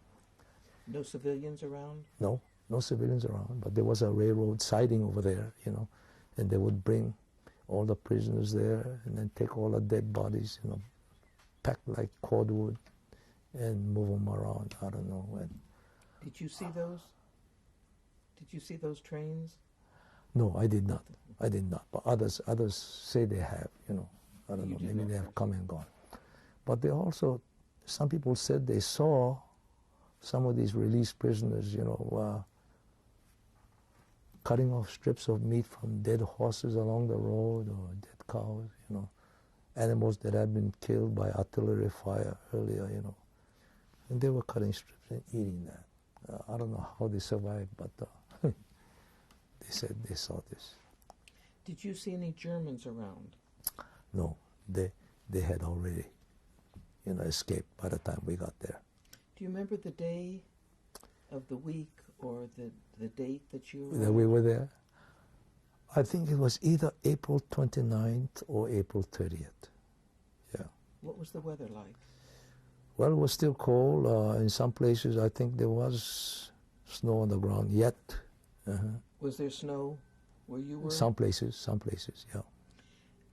Did you notice a smell about the camp? Yeah, I think there was a terrible kind of odor around there. How would you describe that odor?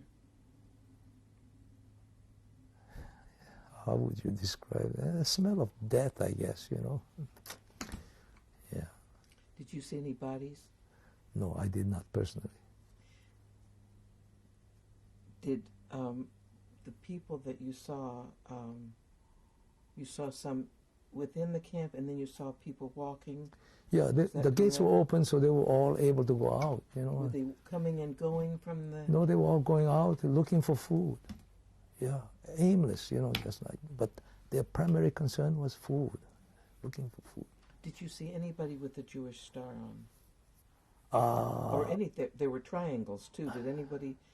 Black triangles, pink triangles. Did you see No, any of that on? I didn't see that. Did you see women? You couldn't tell whether they were men or women. They looked the same, you know, all skin and bones, head shaven or cut bald hair, you know. Any children Bald that you head. knew? No.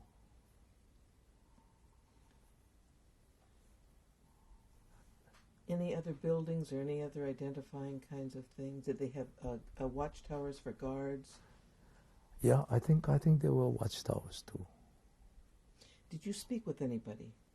Were you able to speak with any of the prisoners, or I should say? Well, I didn't inmates? myself speak, but they were speaking to us, you know, Barum, Barum, Barum. Was there any one there who could speak their language or talk with them? Not in my earshot, no.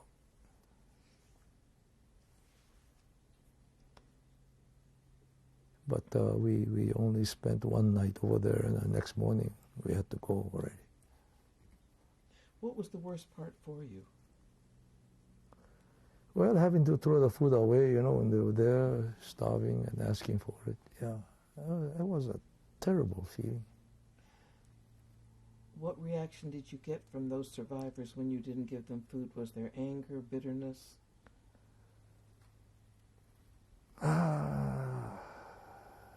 Well, maybe despair on their part, you know. Yeah. I think if I were in their place, I would feel the same way. What was the reaction of your other comrades? The same kind of feeling, yeah.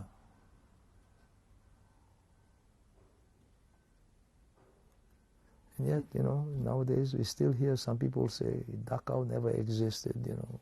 It's all a fabrication. But we were there, first-hand observers.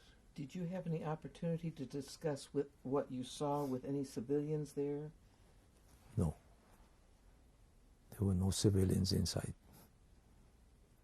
Did you discuss with your officers or what you saw there?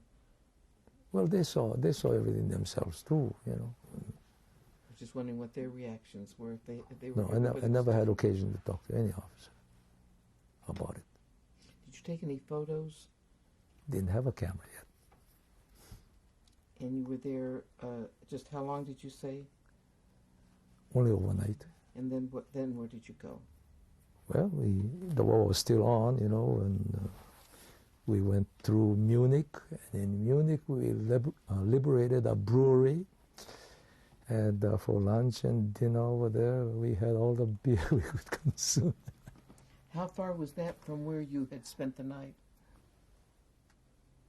Well, it's a guess, but I would say somewhere around 50 miles, maybe 50 to 30 miles, because between Dachau and Munich, there was a city of Augsburg, which was also a sizable city, and we went through that. When you say liberated, explain what you mean liberated the brewery. Who was in the brewery? Or was that just your terminology? Yeah, that's my terminology. It was already deserted, you know, we found it, and all the barrels full of beer, yeah. Did you still see survivors? Over there? Yeah, I think some were being, you know, I guess before we even got to Dachau, they were being evacuated further inland, you know, and I guess along the way people would be stragglers. I think there were a few along the way too. Were you ever told how people were being organized to leave? Did you have any idea, or did it just look like random walking and Yeah, just random walking? random. And you had mentioned earlier about taking German prisoners, and you said you'd tell us about that. Yeah, this was about 1 or 2 days before the end of the war. You see, the war in Germany ended, I believe, it was on May 8th, or was it May 6th? Anyhow, early in May. So from April 30th, you know, to May 6th or 8th, just about a week. And I think it was 2 days before the end, we were at the deepest penetration our unit made in Austria. And I think it was a city by the name of Schaflach. And we happened to be on a reconnaissance trip as a survey section. Then we saw, you know, from the neighboring high ground, all forested, a bus come out with a white flag on it, you know. Well, a bus and a command car in front of it. And they came straight to us. And then they told us they wanted to surrender to us.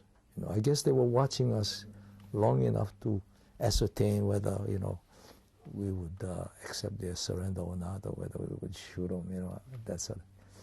And they must have felt, well, safe to surrender to these guys, you know. They came out. I think we'll continue this on the next tape then. Okay. We're rolling. This is tape 6, January 27th, 1998. The liberator is Don Shimazu. Interviewer Tony Catch Binstock in Honolulu, Hawaii, United States of America, is being done English. And after we had a few technical difficulties on the last tape, would you continue telling about when the German soldiers came down in the bus? Yes, this was, I think, in the town of Schaflach, our deepest penetration into Austria, and my survey section, minus our officer, were doing some work. And then we noticed 2 vehicles coming down from the hills with a white flag. The front car was a command car, a sedan, and the rear was a bus loaded with soldiers. And they came to us to say that they want to surrender to us. And they handed us a bag full of firearms that they had already collected in advance and gave it to me. And the person in charge of that group was a Major General Steinmeier. And of course, we took possession of their vehicles and all the things they turned over to us. And we drove the vehicle, that command car, around. And what a difference it was from the hard Jeep that we were accustomed to. But it wasn't too long, you know. When it got to, of course, we had to report to headquarters that we have received the surrender of this group. And they told us to immediately, you know, turn everything over to headquarters. And so we did that. And did you have any contact or talk with any of this opportunity to talk with any of the prisoners at all? On that occasion? Gee, I can't remember, you know, any details of any conversation we might have had. But I remember keeping for myself the Luger pistol that the general had, which recently I turned over to the sons and daughters of the 442nd. So it's part of the archives. The 442nd Archives. Yeah. Did you ever speak with any other Germans, German officer or German military at any time? While the war was still on? No. Yeah. No. Did the 442nd have any casualties? Or your unit, the I mean the artillery? 522nd Field Artillery Sorry, Battalion. 522nd. We were very fortunate. We had only 2 killed in action out of the whole battalion. Yeah. And were you personally decorated? Yes. For the special mission we accomplished in locating our infantry during the Lost Battalion campaign, I was awarded the Bronze Star Medal. And I have the citation in my possession too. Is that here with us today, or is that in the archives also? Well, I have a copy of it. The original, I loaned it to the interviewer of the archives, and she hasn't returned it yet. Did you write home to anybody about you're liberating Dachau, or that sub-camp of Dachau? Did you ever write home to the family about that, or what did you tell people? Well, I may have written, something about it, but I don't know if they still have those letters. And after the war was over in Europe, then what did you do militarily? Well, after the war ended, that is May 6 or 8, I forget which, we were placed on occupation duty, and we were assigned to a city called Mertingen. It's a small town, and we were there maybe less than a month. But while we were there, although I was a staff sergeant, I was made the acting first sergeant when our regular first sergeant went on furlough. And there were many, higher-ranking non-coms at the time, but they chose me to be the acting first sergeant. And one of the pictures I think I have is taken in Mertingen. But from Mertingen, we were moved to Donauwörth, a slightly larger city, right on the Danube River. And we were there, I think, until the whole unit, was brought back to the States again.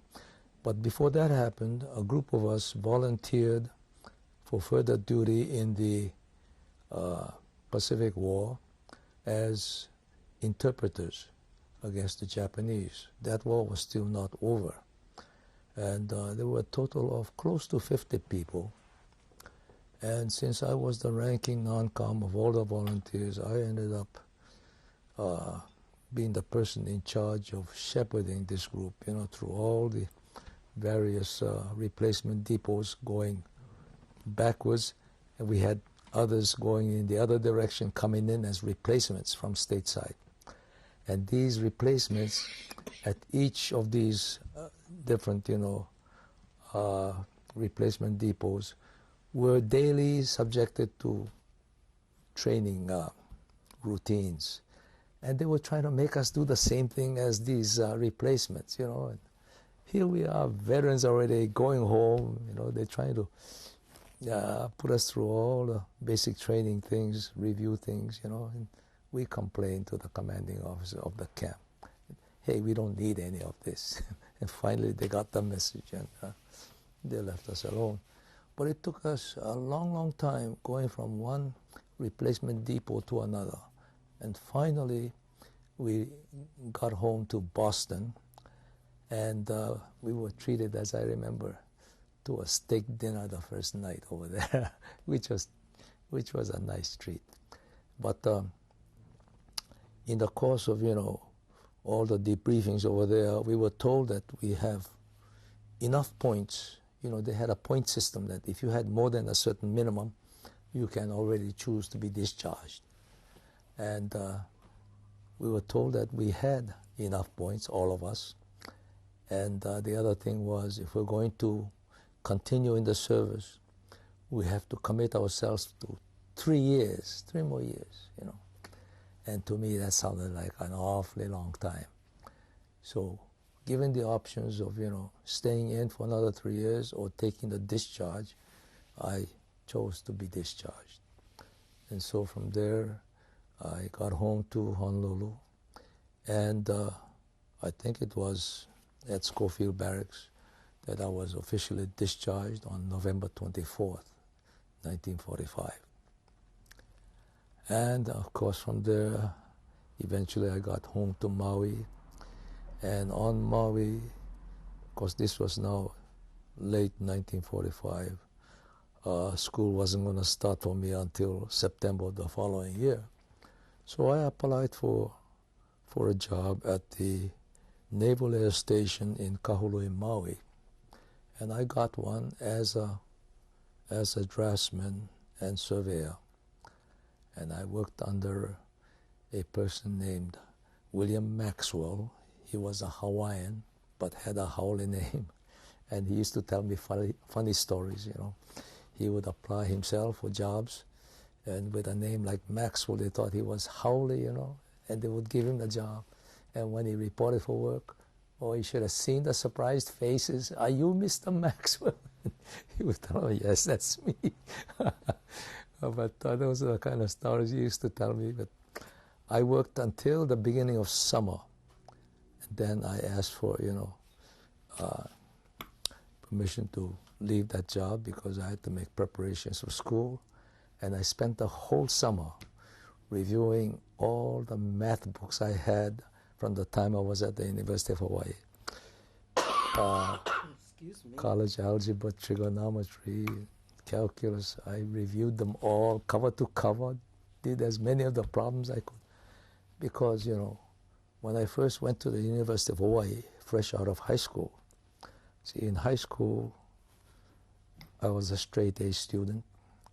Then when I went to the university, the first algebra test I took, I got a big F, you know. And that really struck home. What they taught us, you know, is really very, very inadequate. And I recall then, you know, what some of my teachers used to say. Anytime we asked a question a little bit difficult, they would say, oh, you'll get that in college. Don't worry about it, you know. But that's the kind of preparation we had in high school. So compared to the students from other schools, we were on the very bottom, you know. And I had to work like the dickens to bring myself up to par.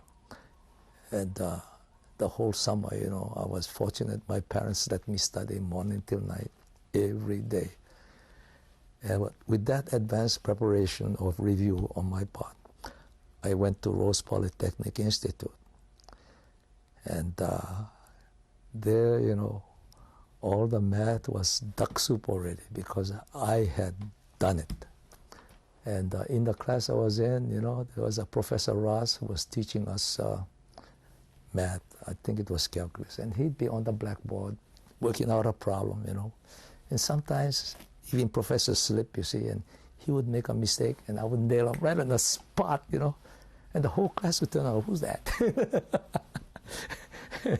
They see this Oriental kid in the back correcting the professor, you know, and it turns out I'm right every time, you see.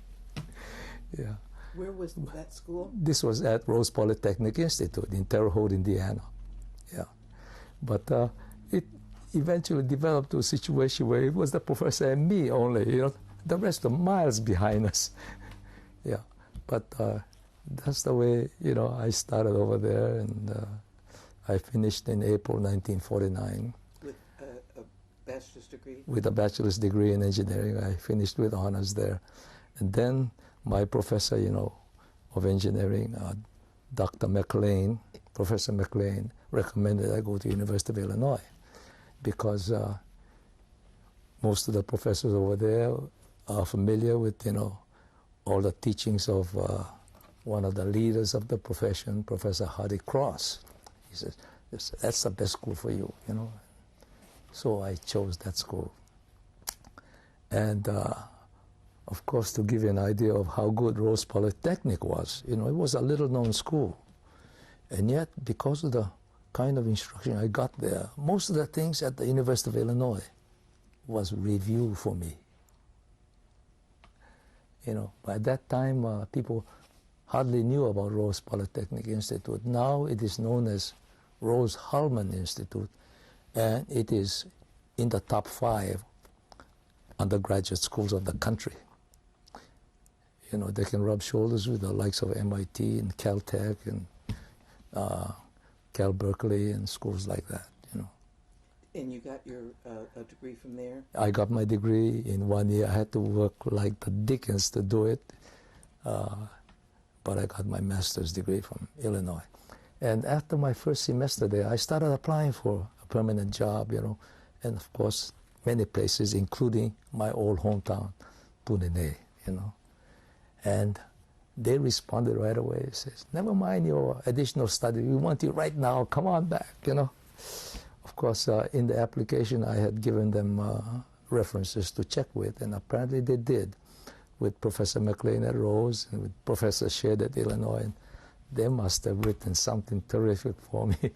They wanted me right away, you know. On my end, I have to finish and complete my master's degree before I make myself available. And if you can't wait, I'm sorry, you know, hire somebody else. And they chose to wait for me. So when I finished in June, I got home thinking that it'll be nice to have at least a 1 month, you know, vacation first before I start. That was the way I was thinking. But the day I got home, already the people I was going to be under, you know, at H&S Company, Hawaiian Commercial and Sugar Company, they came to our home to personally tell me that they want me tomorrow, you know. So they went on vacation, and the job I had was that of designing a 50-ton capacity cane hauling trailer to be pulled by a semi-tractor, you know, rubber-tired vehicles. But up until then, the hauling procedure, you know, or harvesting at H&S Company was by railroad train. You know, they would harvest the cane, sugar cane, put them on railroad cars, and a train would pull it all the way into the factory. And they were ripping out the tracks already, okay? So you might say no retreating, you know. What I had to do, better work or else. And I found in the process of my work, there was nobody able to check my work among the old-time engineers working at H&S Company. They didn't know the newer methods that we were exposed to. So here I was, you know, with nobody to check me, including the head engineer of the agency, you know, Alexander and Baldwin. The head was Dr. Joel Cox. He was chairman of the Board of Registration for Engineers. And he too couldn't check my work. But he would occasionally come to see the fabrication going on in the shops, you know. Very interesting. And off he would go, you know. He wouldn't even give me a chance to ask him questions. But I had only 3 months, one off season when, you know, there's no harvesting. Everything is being, you know, fixed or repaired, the maintenance work. In one off season, that's all the time I had to do the design work and to see that equipment is fabricated in time for the harvesting season to begin after 3 months. So, you know, with nobody to check me, I did it 3 different ways by myself to confirm my first design. And only then was I satisfied. But during fabrication, I used to overhear the bosses, the other laborers, everybody talking, hey, this bugger, she gonna broke with the first load, you know. And so they're talking in pidgin, you see, that it's gonna fail under the first load. And even my father too, at home, you know, he was working in the factory, and he'd come home and say, I saw all the work going on, you sure it's big enough, you know? I've never seen anything like it. And that was the kind of prevailing thinking on the part of everybody else. I was all alone by myself, me and the Lord, of course, you know. And the first day it went out into the field to bring in a load, all the top brass of the plantation, everybody went out, you know. And they followed this load all the way back into the mill yard where it was put on the scale to be weighed. And of course, the design was for 50 tons, and that first load, I think, was about 65 tons. But I could hear everybody heave a collective sigh of relief that it worked, you know. And they had built a dozen of those units, 12 of them. And just think, if they didn't work, that company could have gone broke, you know. They really trusted you. Yeah, they really trusted me, is right. But I've done many, many things while working about 6 years at HCNS company. I saved the company millions of dollars. You know, that was one. But in the factory, the main conveyor shaft used to break regularly, twice a year. I was told anyhow. And each time it broke down, all operations ceased for the entire plantation except for the irrigators.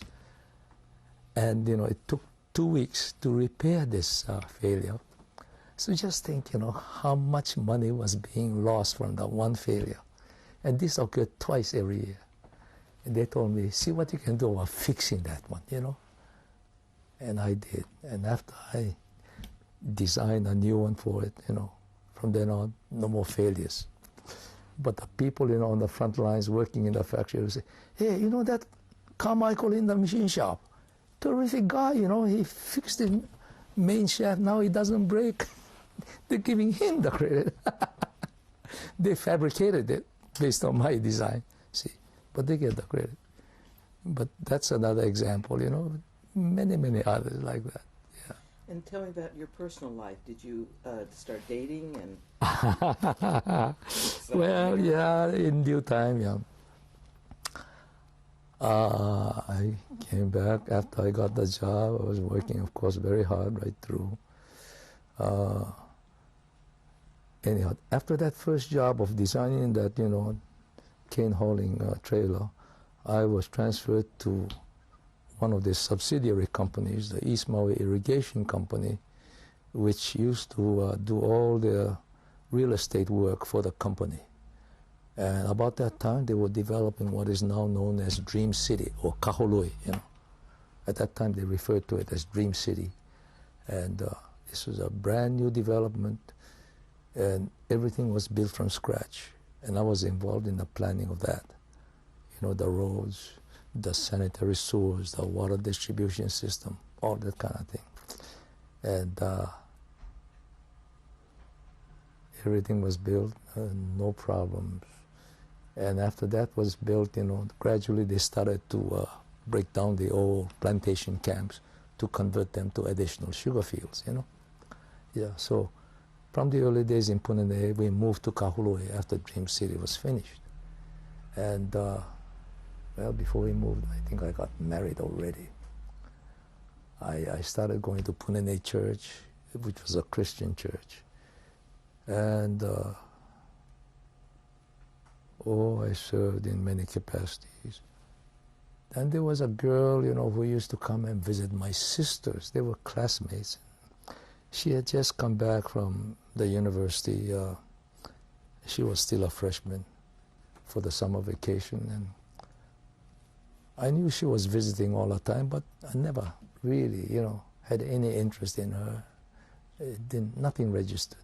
Until one day, I happened to be looking out the window, and there she was saying goodbyes, to my sisters. And she was putting on quite a show. She's very bow-legged. And she was saying, look at my legs. A pig can go through it, And she was going through the motion. And I saw that, and I had to laugh, you see. And that's the very first time I noticed her. Really, And from then on, I started getting to know her, dating her. And from that first time when she put on that performance, in 3 months we were married. And what year was that? That was 1951. And the very next year we had our first daughter, and people would count the months. Fortunately, she came after 9 months. And what's her name? Sharon, the oldest one. And after her, of course, we got the second one, and the third one, and the fourth one, And then we moved to Honolulu. You see Tell me that? the names of the second, third, and fourth ones. The second was Patricia, the third one was Donna, and the fourth one was Esther. You know? And we got two more after we came to Honolulu. And what are their names? The fifth one is Rachel. She's the mother of our grandson. And then number 6 came 5 years after the youngest daughter. And he's the only son we have, Wesley. Yeah. And did you continue your engineering work here then in Honolulu? Oh, yes. Oh, yes. See, when I left Maui, I was at that time already assistant design superintendent. And in terms of rank, you know, among the Orientals, I was the highest ranked employee of the company, assistant design superintendent. They were division heads, but, you know, in the plantation hierarchy, a division is below a section, see. And people said, "Oh, you crazy, you know, how come you're going to leave that kind of good job and go to Honolulu?" You know, all of my friends told me I was crazy. But my decision was based on, you know, the long term. There was nothing more I could learn over there, and nobody could teach me anything over there anymore, you know. So I came to Honolulu and joined a consulting structural engineering firm known as Park and E, and at that time they were the preeminent structural engineering company in Honolulu. And I joined them, I think, about October 1st or thereabouts in 1956. And by about January of the following year, I was already in charge of the production end of the company, the design section. The company was organized with 2 divisions. You know, one was research and one was production. Mine was the production, which was 90% of the company. The other 10% was research under Dr. Fujio Matsuda. I don't know if you know him, but he was one of the principals of the firm at that time, and later on he became president of the University of Hawaii. He was a graduate of MIT. Anyhow, I worked at Park and E for 2.5 years, did all kinds of designs of high-rise buildings, bridges. Many of the bridges here in Honolulu, we did, you know. Well, while at Park and E, we did the Waiawa interchange and the Vineyard Thoroughfare interchange. And after I formed my own company, we did many, many more, you know. But I left Park and E in late May, about May 30th of 1959, just days before Rachel was to be born. She was born on June 4th, you know. But there's a story about how I left that company. You see, for all the years, you know, I've been there, Park and E was strictly a structural engineering company. But we hit one of those times when, you know, the economy was down like it is now, and jobs were kind of hard to get. And Mr. Yee, you know, see, the senior partner, K.D. Park, was away in school at MIT doing advanced study for a master's degree. So in his absence, the junior partner, Mr. Alfred Yee, was in charge. But he started thinking, you know, why should we get our work from the architects? Why shouldn't we go straight to the clients, you know, and get the work? And he talked with all the principals in the firm, like Dr. Matsuda and Hope Oleona and Calfred Lam, the owners, you know, and they all apparently agreed, yeah, let's go into architecture on our own too. And that was a mistake. Because when you go into architecture, thinking that you're going to retain your previous architectural clients, you're sadly mistaken. Now they look at you as a competitor. They're not going to give you any of their work. And that's exactly what happened to Park and E. You know, all the architecture work dried up. And he had to go and generate the work directly from the owners, you know. And he was having great difficulty, and also lots of time on his hands now, Before he used to visit all the regular clients, now he couldn't do that. And so he would come to the design room, you know, and look over the shoulders of our engineers and the draftsmen. He would start questioning, hey, how come you're doing it like that? And all of the underneath would say, well, Mr. Shimazu told us to do it like this. So he'd call me. And right in front of them, which is a no-no, you know, right in front of them, he would start challenging the decisions we had made, you know, or I had made. How come, how come, how come? And I would explain. And every time he would come out second best, you see, in this discussion. And this went on for weeks until one day he says, Don, I want to see you in my office. And after I sat down, he says, Don, have you ever thought, you know, how easily you could start your own company with your abilities? He started talking like that to me. Then, okay, I get the message, you know. As of right now, I quit. And with my wife ready to give birth in 4 more days, you know, I quit. That's how I started. Clean as a houndstooth, no work lined up, you know. Yeah. So I think we'll end the tape now and continue on the next one. We're rolling. This is tape 7, January 27th, 1998. The Liberator's Don Shimazu. Interviewer Tony Ketch Binstock in Honolulu, Hawaii, United States of America, and is being conducted in English. And you were telling us about going into business for yourself just before Rachel Yes. was born. Yes. And did you continue then as your own boss, as a engineer yourself? Yes, I think for about the first 5 or 6 months I was all by myself. But then throughout that period, you know, one of my subordinates at Park and E kept visiting me almost every day after work, you know, followed by the name of Roy Shimabukuro. And finally one day I asked him, why are you visiting me like this, you know, all the time? You want to work with me? You know? He said, yes. And in the profession, he was still kind of wet behind the ears, 7 years my junior in terms of experience. But in spite of all of that, I made him an equal partner, and I brought him in. But he experienced the early years, you know, and after he joined me too, for the first year, our average take-home pay for each of us was $100 a month. Yeah. And many days he would just get up, walk around his table, sit down, and heave a sigh, you know. But we had lots of time to think and plan in spite of, you know, the lack of work. Well, actually, it wasn't a lack of work. People were coming to us with all kinds of offers. If you do this job for us for this fee, you'll get all the rest of our work. You know, and what kind of fee do you think they were offering us? About 1/10 of a proper fee. 1/10 of a proper fee. No, we can't, you know, do it for you on those terms. We used to turn them away, and that's why we were starving, you know. But in the meantime, we were planning what kind of company do we want to be? Do we want to be known as a cheap outfit or a good outfit? And we determined we want to be the very best, you know. And we made up our policy manual and things like that.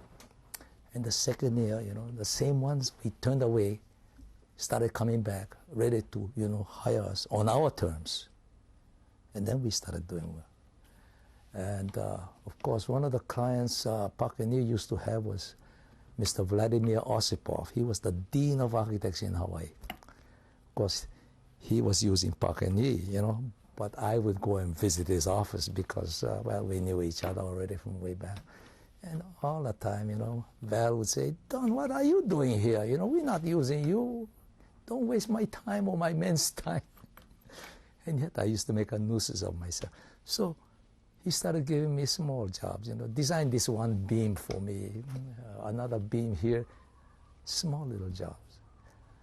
And one day, you know, he asked me to design a stairway for what is now the Ala Moana Shopping Center.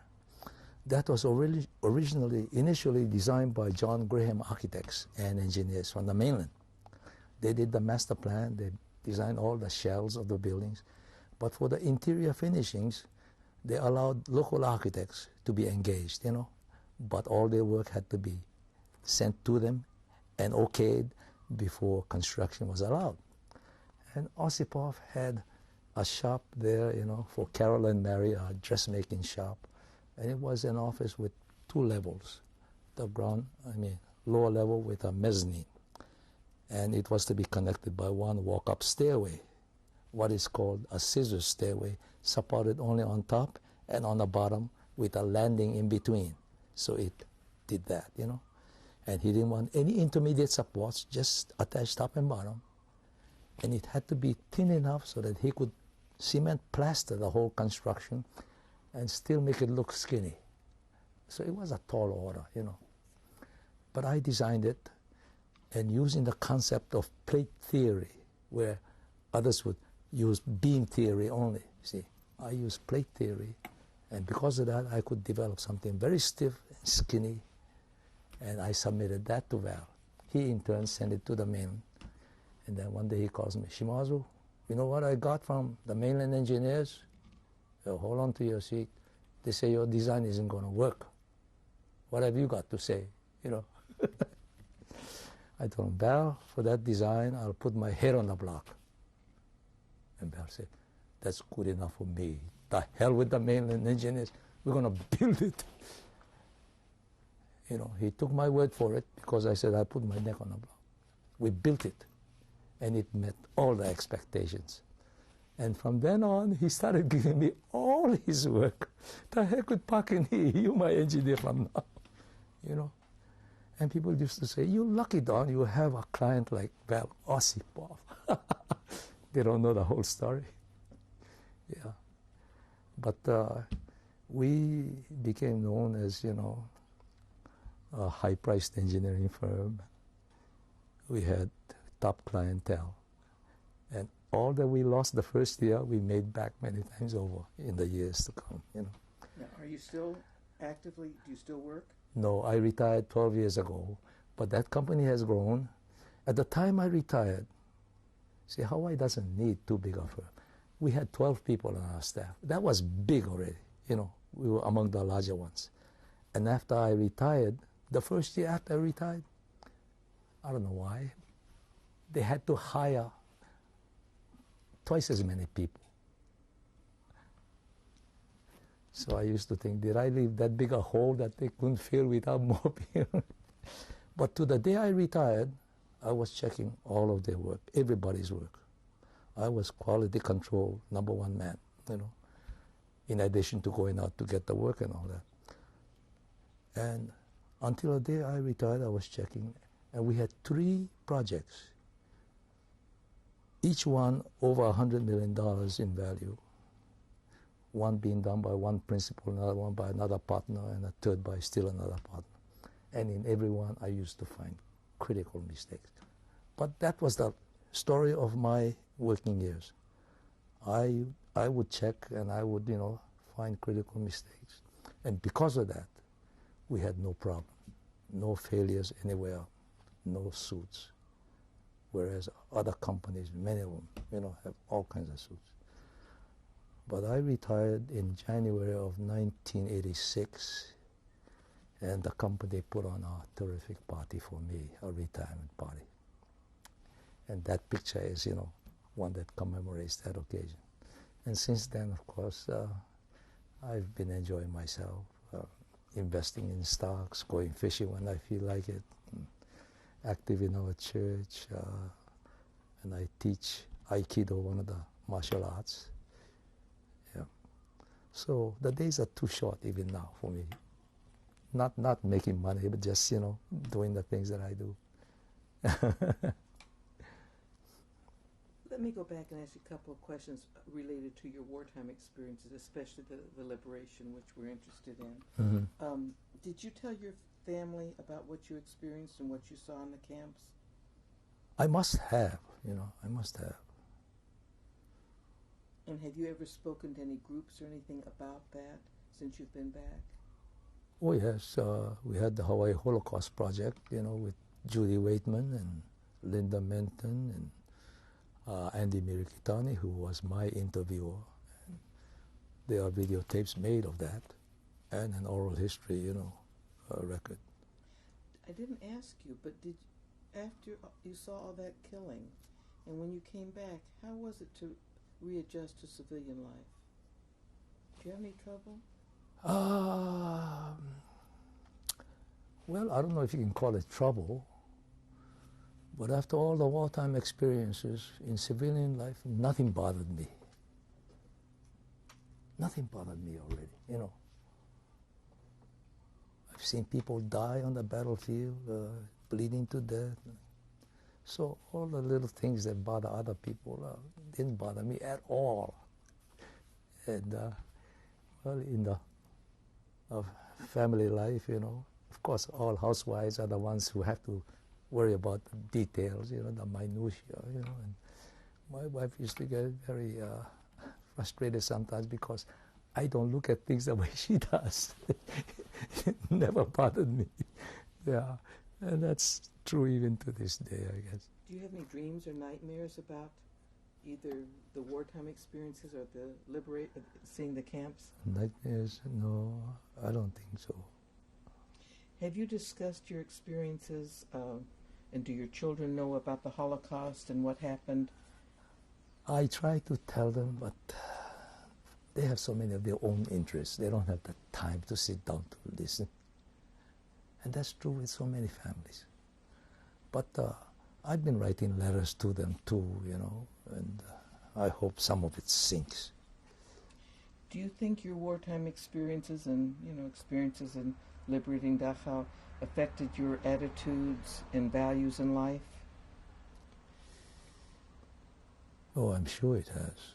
It's hard to describe, but I'm sure.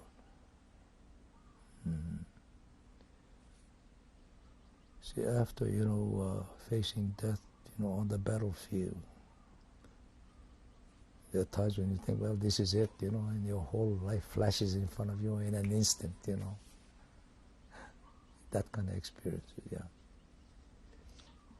Have you returned to Germany since the war ended? Yes. When was that? This was, I think, the occasion of the 40th anniversary, I think, of the liberation of Bruges, and a large group of people from Hawaii went to Bruges to commemorate that day. And in connection with that trip, we also went into Italy and Germany.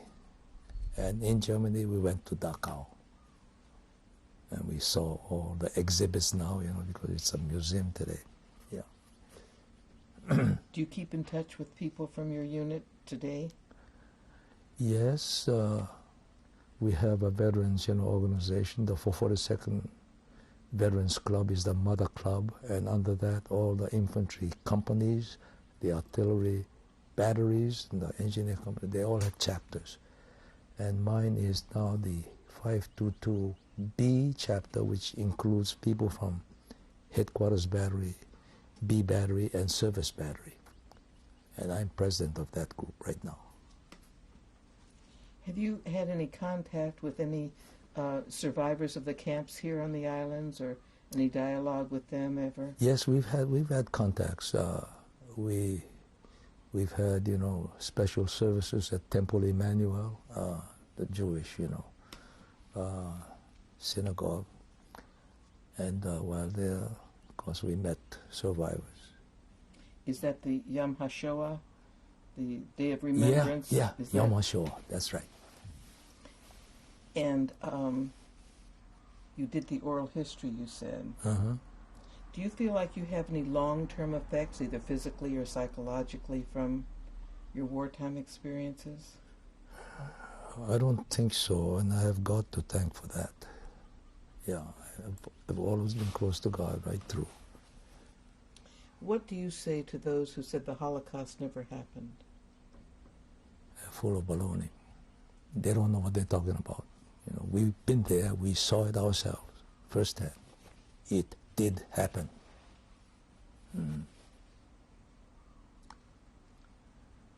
Those who say it never happened, these are the new fascists we have in our midst, the so-called skinheads. it's unfortunate that we have people like that who would try to stir up, contrary things, try to rewrite history. Mm-hmm.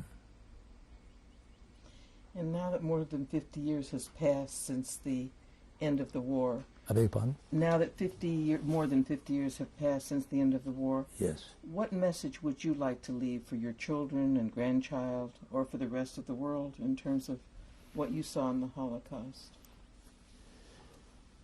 Well, I hope something like that in the future will never happen, that, people would rise up and recognize that kind of movement and stop it, nip it in the bud, And I think we have enough tendencies like that even today, the likes of Saddam Hussein, And of course Russia was like that, now it's turning around. Yeah. So really there's no country like the United States of America. We are really so privileged to be able to live in our kind of democracy. And I try to tell my children that, they're really lucky. And I think they appreciate that. Is there anything I forgot to ask you, or anything you'd like to add? Well, if I were to add anything else, well, while we were serving in Italy and doing our survey work over there in the wide open country, there were times when we were under enemy fire. We were the targets, and they would land shells over and short of us. You know what that meant in artillery? The next would be fire for effect, you see. Fortunately, they didn't have as much firepower as we had, But every time a shell came anywhere close, we would all hit the ground. And then we get up again and continue our survey. But we've been exposed like that. And again, by the grace of God, we came through with no one in our section getting hurt. Yeah, we had a guy in our artillery section, survey section, named Kaoru Sakima.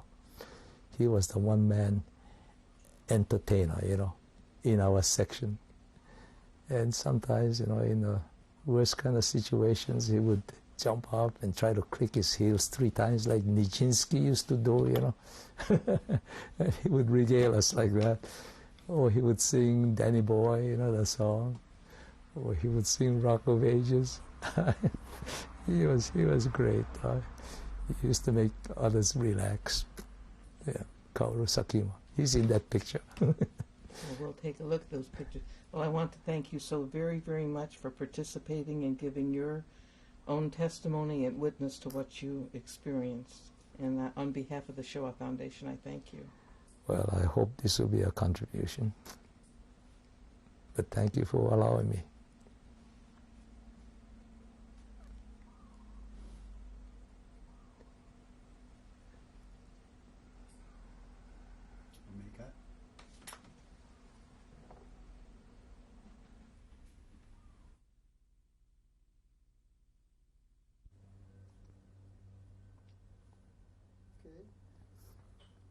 Mr. Shimazu, would you introduce the lady who's sitting next to you, please? Yes, it is my pleasure.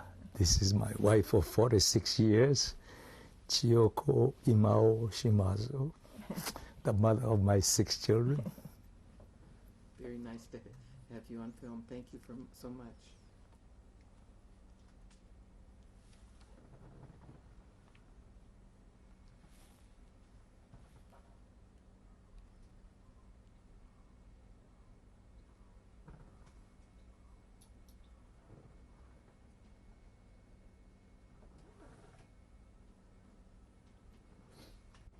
Rolling?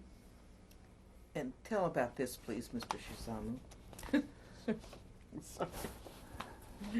Yes, please tell about this.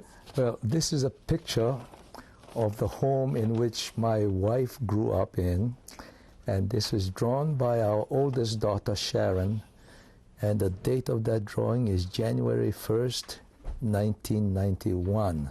The place is Megero Camp in Punene, Maui. And that's like It's you a grew up. typical house of the plantation. Great, thank you. Hold on. In case you really want to see it.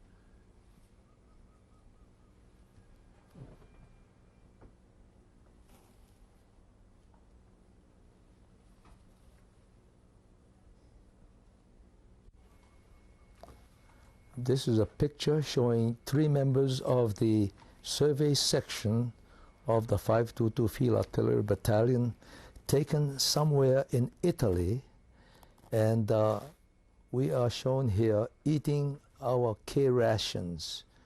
The people in the picture from left to right, that's myself first, Don Shimazu, Staff Sergeant, and then T4, Fred Yamaguchi in the middle, and James Imada, T5, on the other end.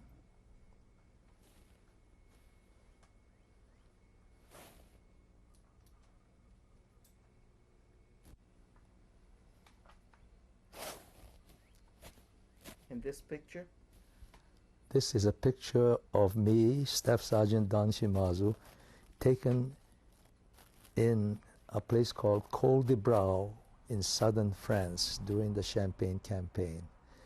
Incidentally, this picture was used as the cover picture on a book published by a group here headed by Bishop Ryokan Ara of the Tendai Mission, in which stories about many of the Niseis who fought in the Pacific War as interpreters for the U.S. Army.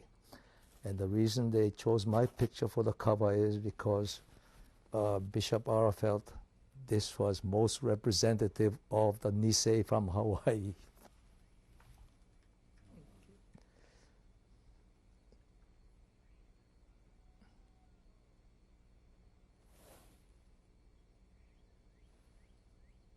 Breaking on your collar. oh yeah, I won't Oh, right here. This is a picture of the whole survey section, and starting with the rear, that's Lieutenant Edgar Langsdorff, first lieutenant, and the survey officer assigned to us. And then going left to right in the rear, that's Sam Hironaka. I think he was PFC. And then Soko Shimabukuro, private. Then myself, Don Shimazu, Staff Sergeant. And then Fred Yamaguchi, Technician 4th. And then the front row kneeling on the left, Kaoru Sakima, PFC. And then James Imada, Technician 5th. And Mike Hara, PFC. And where was this taken? Oh, this was also taken at Col de Brau, near the Franco-Italian border in southern France. What year? Oh, this was taken in either late 1944 or early 1945. Either December of 1944 or January, February 1945.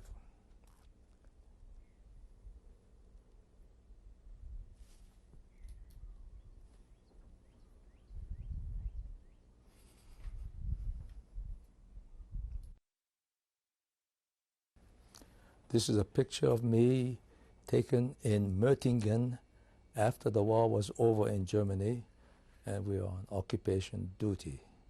That's an Eisenhower jacket I'm wearing.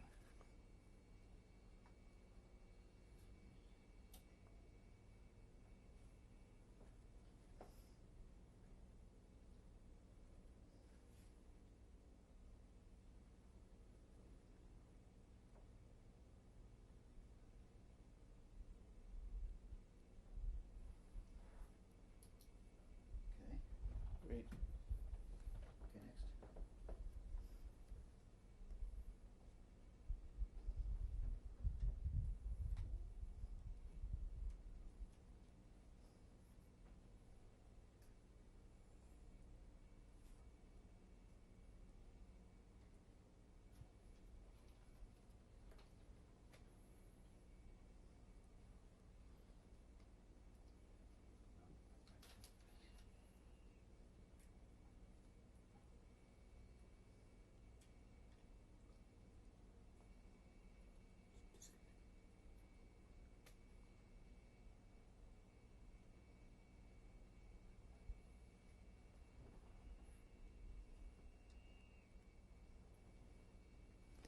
This is a picture also of me taken at the Brenner Pass. That monument has the words Brenner on it.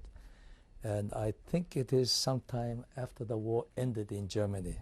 There's something incongruous about it. I have a campaign hat on, but I'm still carrying my sidearm, the 45 pistols.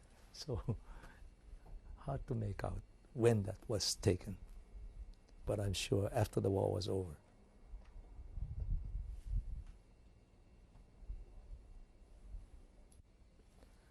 This is the bronze medal citation I received, and it was for leading our survey section on the special mission to locate our infantry during the Lost Battalion rescue.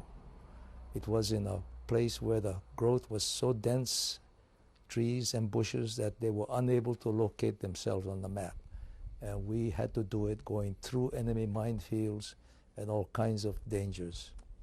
But by the grace of God, we came through okay.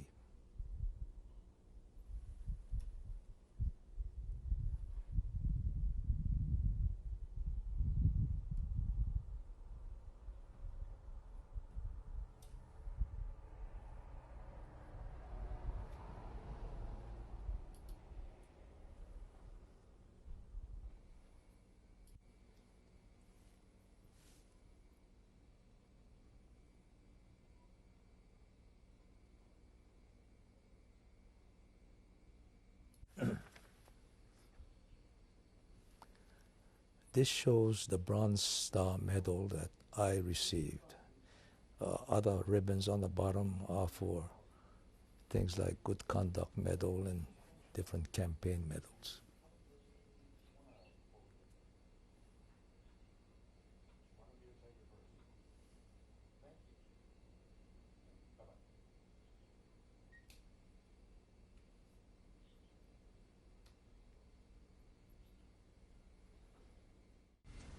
And No. This is a picture taken on the occasion of my retirement party, and that was on January 6, 1986.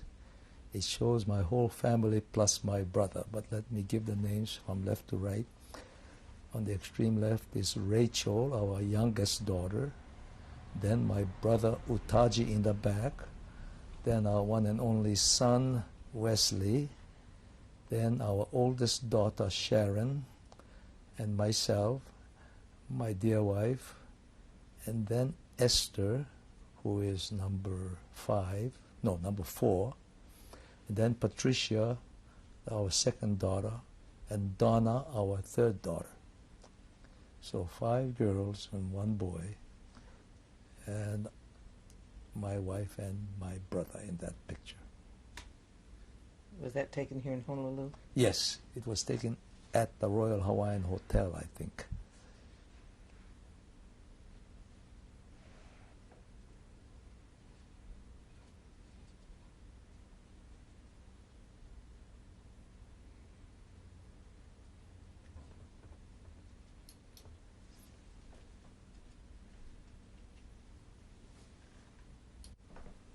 Okay. And this picture? This is a picture of the only grandchild we have, a grandson named Nicholas Satoshi Moriyama, and he is the son of our youngest daughter Rachel. We call him Zan Nicholas, but we enjoy him very, very much. This picture was taken when he was about 1 year and 7 months old. And that would be what year?